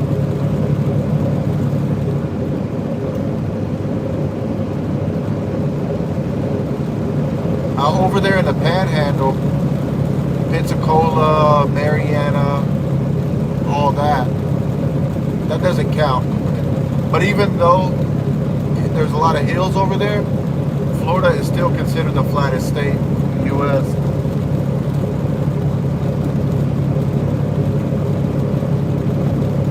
I'm glad to call this state home, man. I love it here. It sure does get hot in the summertime, but paradise at a price.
Looks like it's raining up there.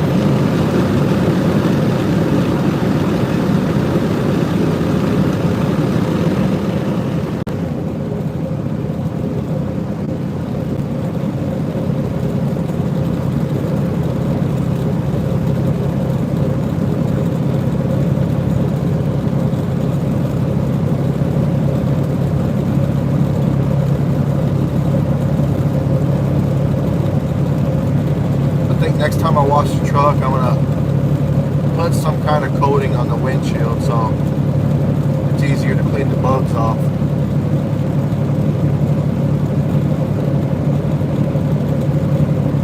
Cause I'm sick of them. Now the glass is starting to fog up because I rolled the window down.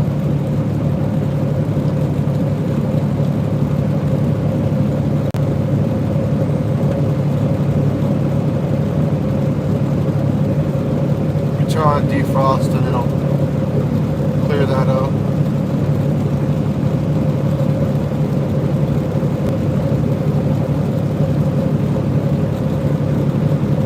It's fine.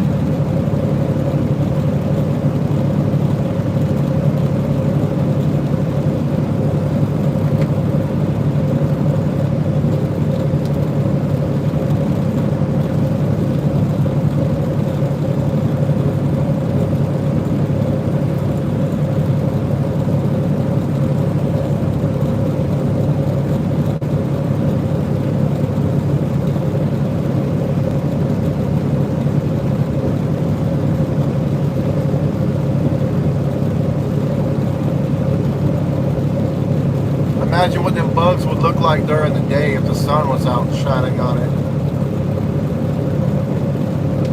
That would be a rough one.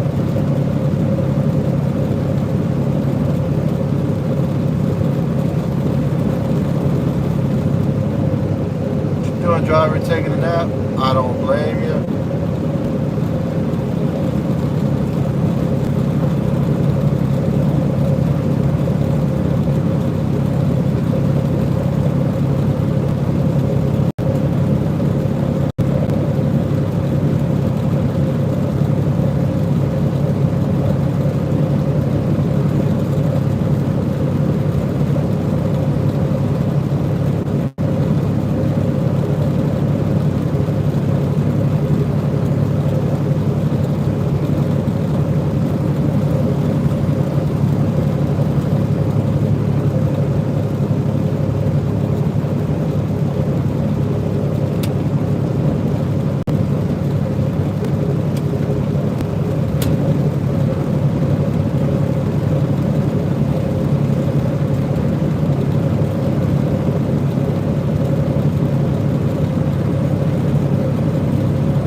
65, but we're running 70.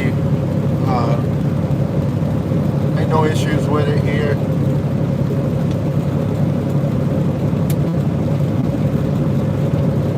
Not sleepy, just tired.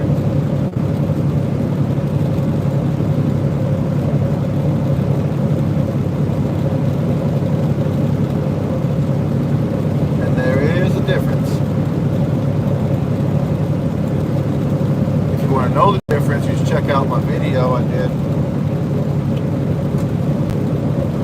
It's called How to Stay Awake While Driving at Night.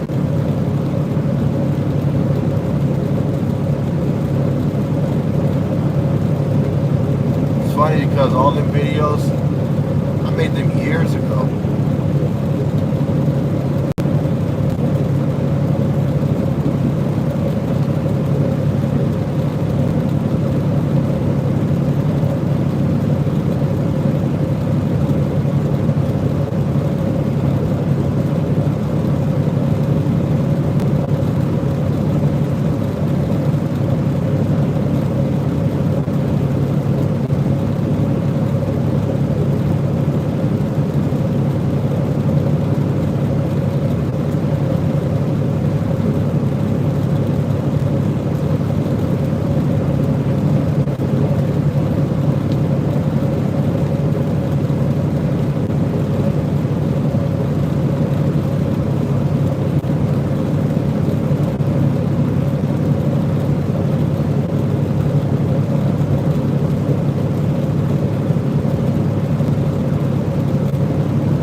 Miles to go.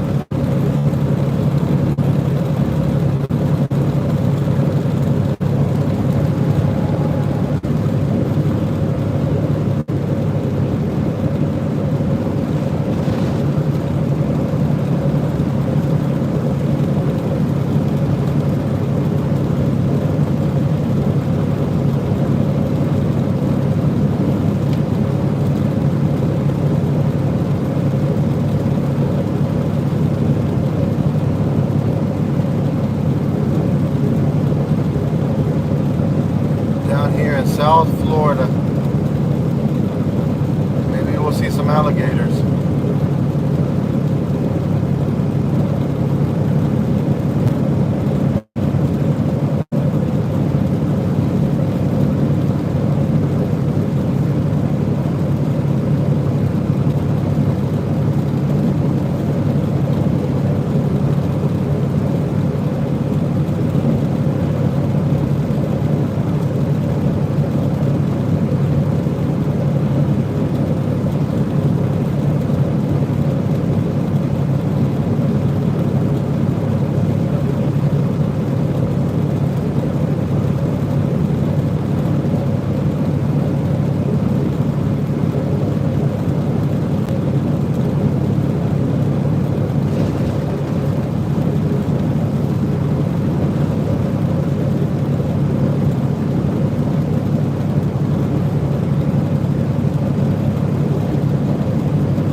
never understood how people could pass you on night shift and then get over right in front of you when there's nobody behind them.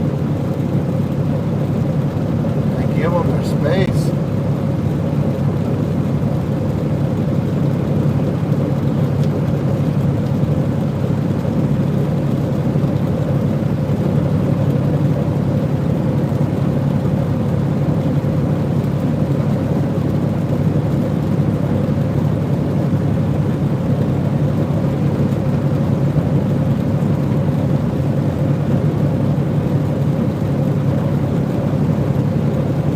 Uh-oh, the signal's getting bad.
Guy looks crazy.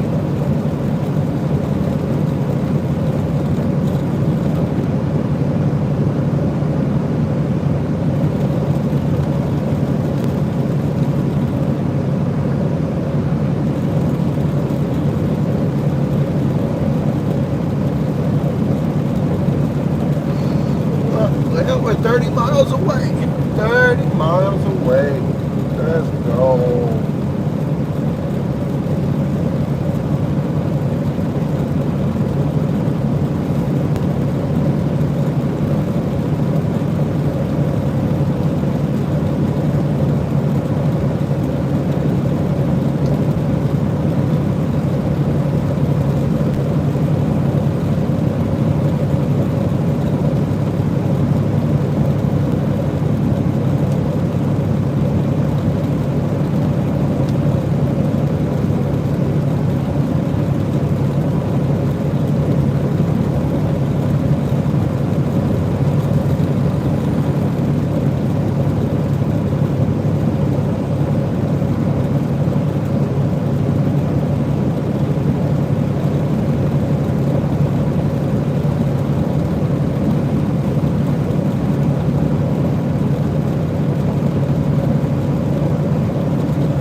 right.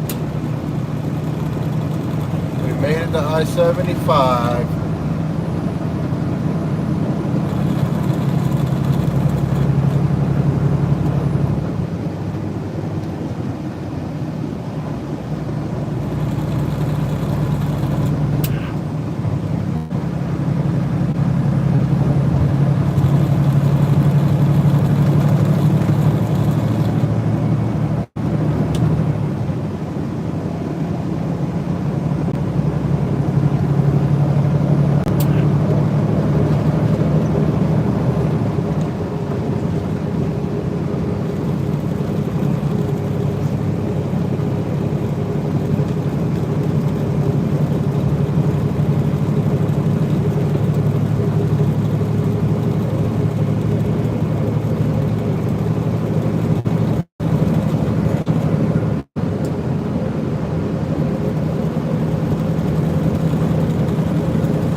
There's raindrops.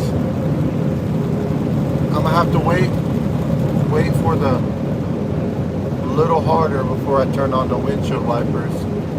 Otherwise, it's gonna smear them bugs everywhere.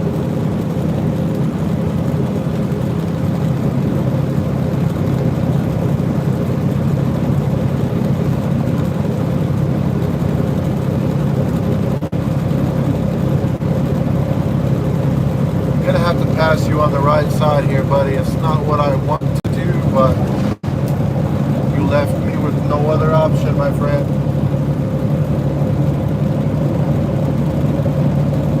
Speed limit 70, so we gotta get it, man.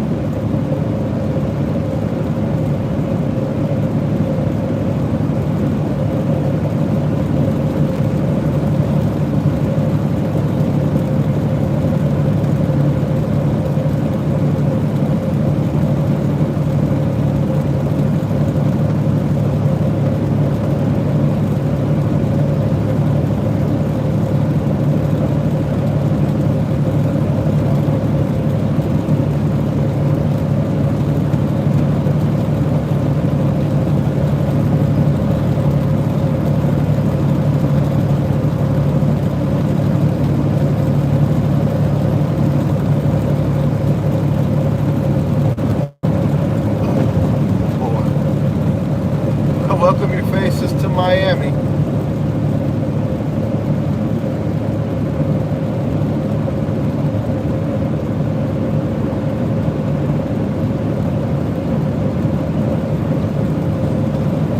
Technically, this is Fort Lauderdale.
Fort Lauderdale. This is Fort Lauderdale here, but only 20 miles away from where we need to deliver in Miami.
Clouds look a little freaky.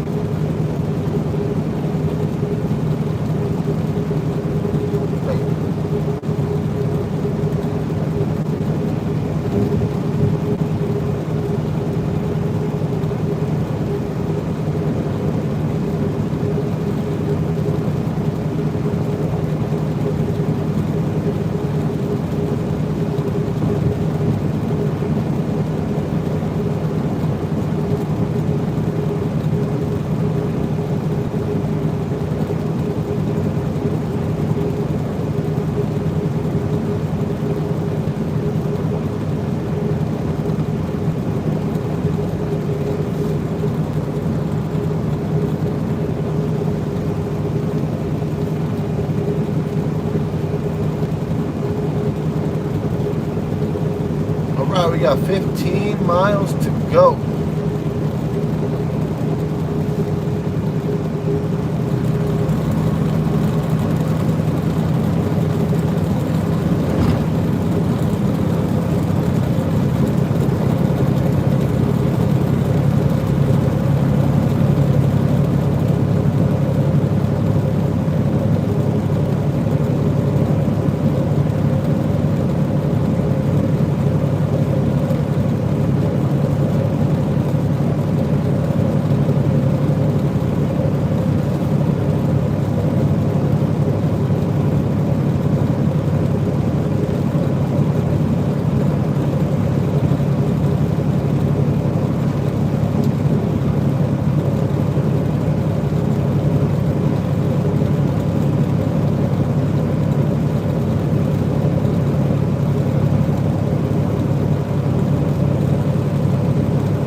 Had to get around Buddy real quick.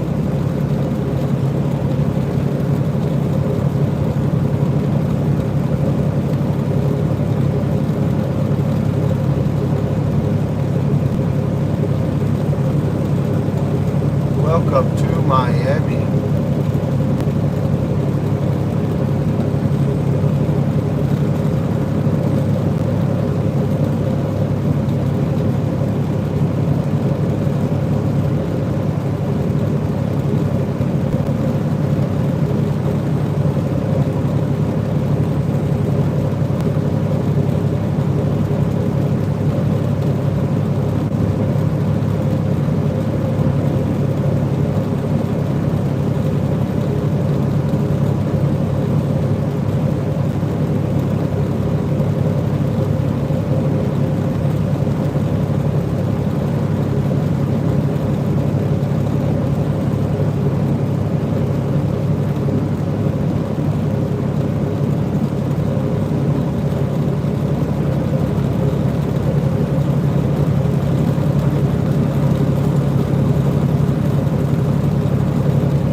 Man, it'll be nice if it rains.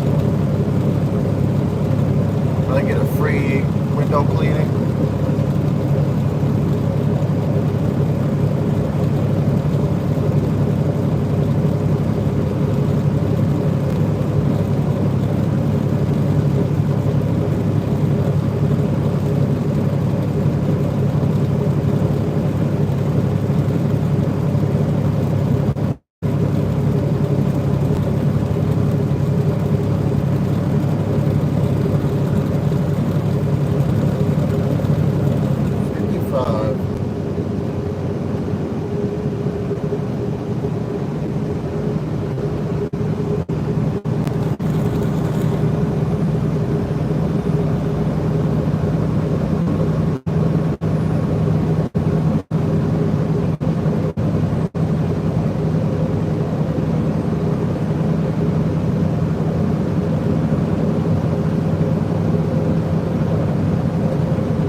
What exit?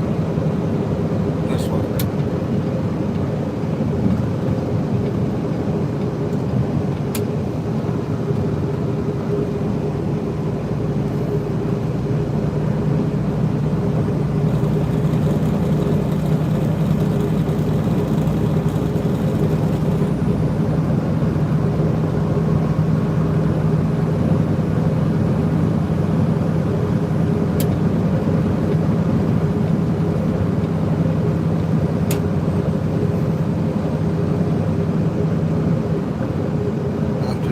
Miles, keep right to take the exit.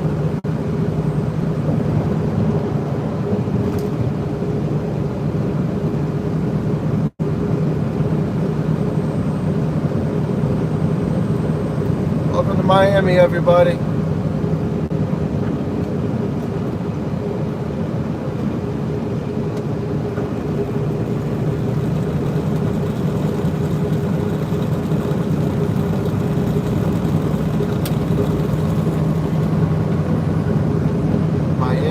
Florida.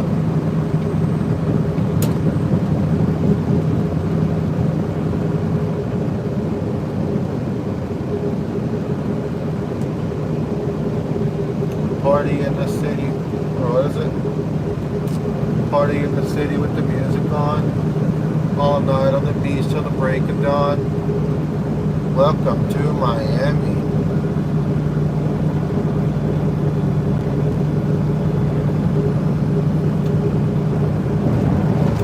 Will Smith, man.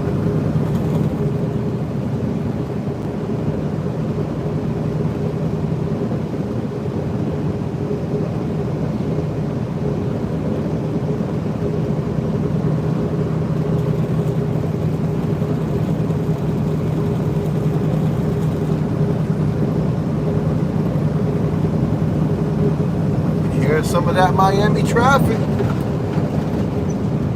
Going to work.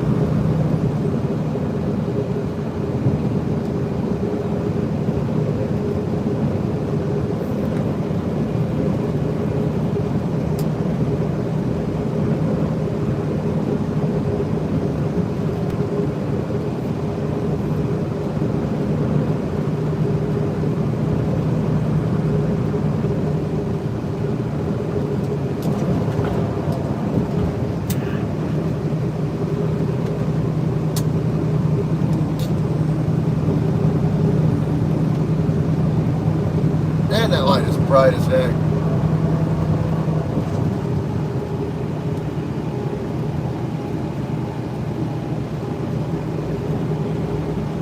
Oh man, it looks like we just missed the rain. Because them roads are looking a bit shiny there. Alright, we gotta get off right here at Okeechobee Road.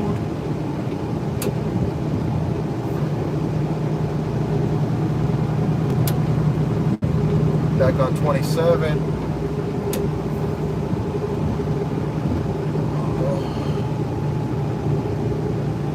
I've got water on the windshield, but it's not enough to clean it, so I can't turn the windshield wipers on just yet.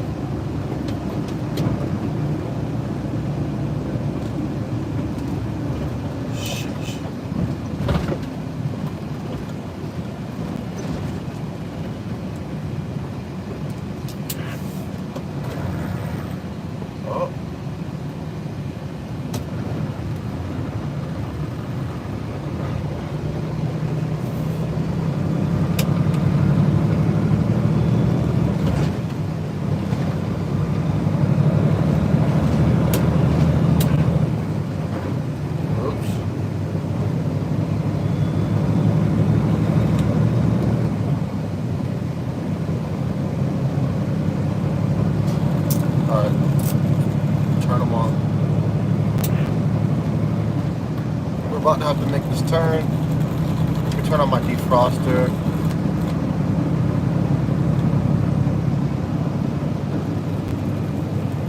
Turn in here. Can't see.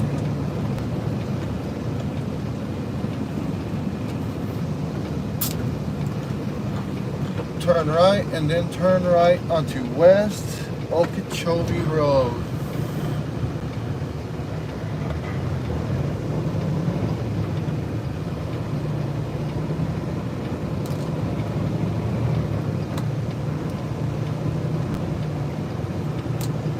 So we're turning right again.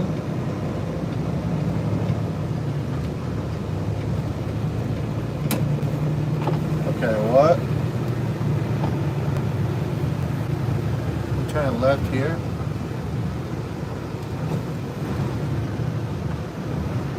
Okay, if you say so.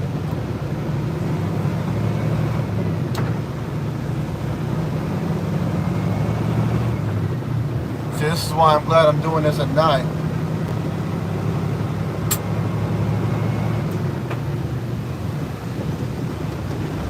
Well, I got Taco Bell up in this mall freaker.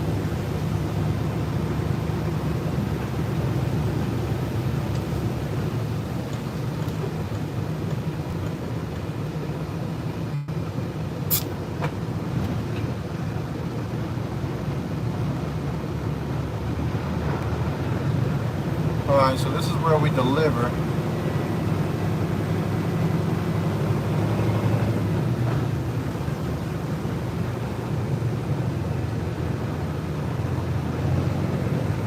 Let's go down here and see if we can turn around.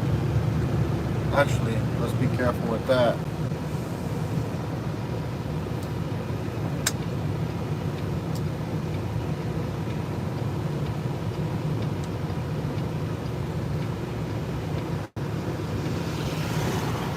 Let me look at the map. Let's go ahead and go off duty or on duty.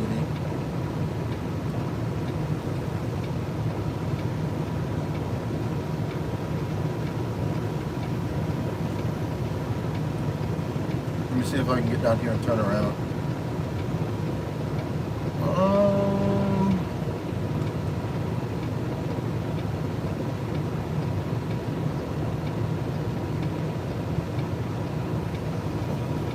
I feel like I can make that turn there.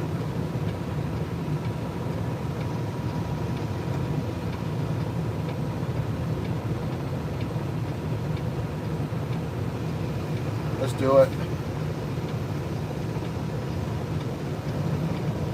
I feel like I can make this turn.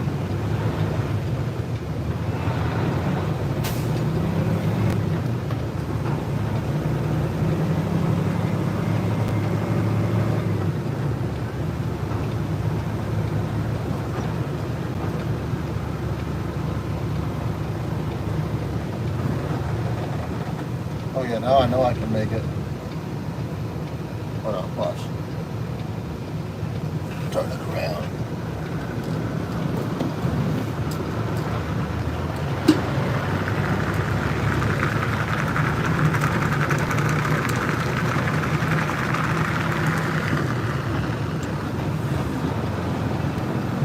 Yes, sir.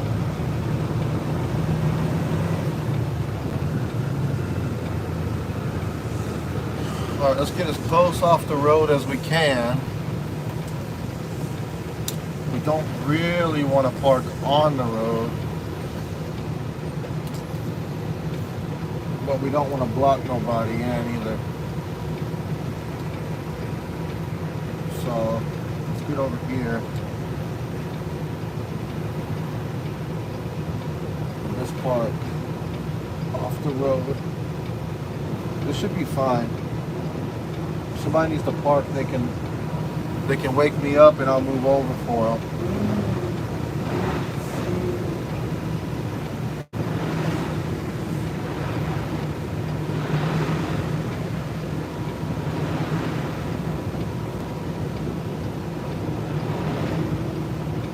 Yeah, this is fine.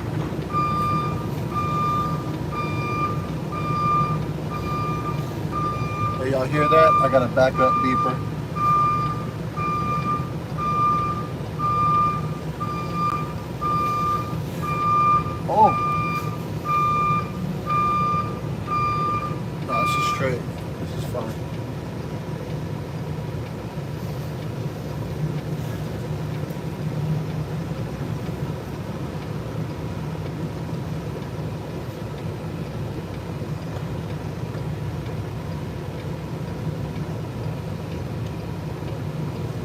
I don't want to block a parking spot though. That's the thing.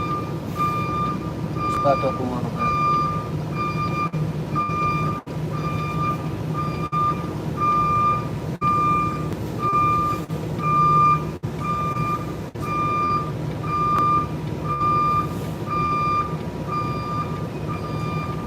All right, that's fine.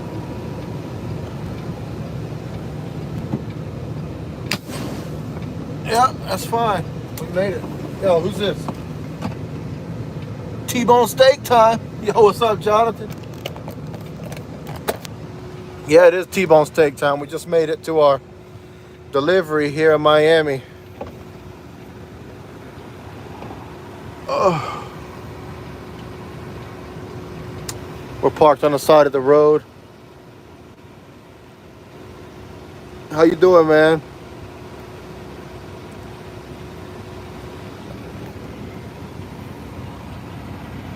Oh. Let's get out and take a look. How about that?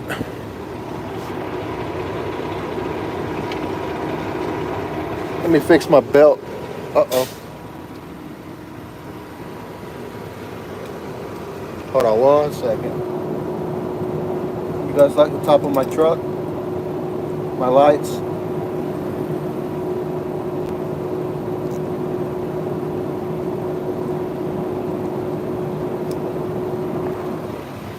All right, come on. Man, it is hot. It is hot.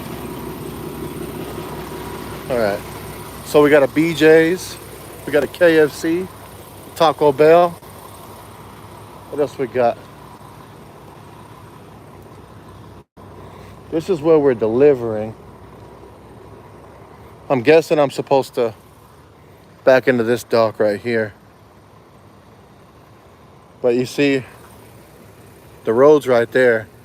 So when I'm backed in, my truck's gonna be about right here, I'm thinking. Probably a little further out. But I got plenty of room to back in. And there she is. That bad girl right there, man. And she's not parked on the road. A little bit. But she's just touching the line, not crossing the line. I would have got closer over here, but as you guys can see, the trailer's leaning, and there's a power line pole right there. Or I wouldn't call that a pole. And this one's fine. I'll clear this one fine, but there's one behind it, and I'll put you next to the trailer. And I'm not sure if I can back up anymore because it'll lean a little more.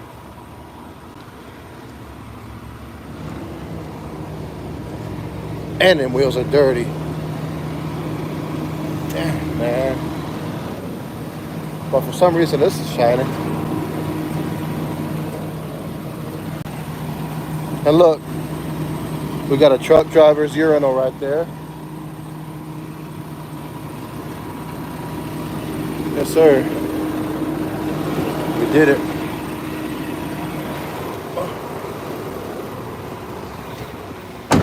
So now I'm gonna go on back there in the back. I'm gonna lay it down.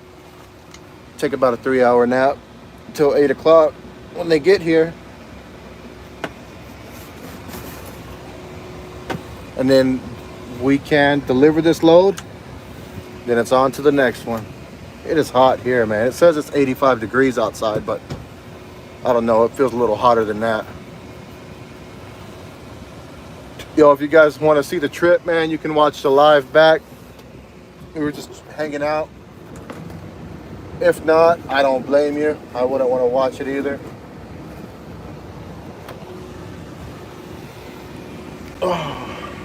But yeah, that's our trip. 4 hours. We still got plenty more to do when I wake up. We'll catch y'all on the next one. Thank you all for the likes and the subscribes. Thanks for hanging out with me tonight. Y'all take it easy, man.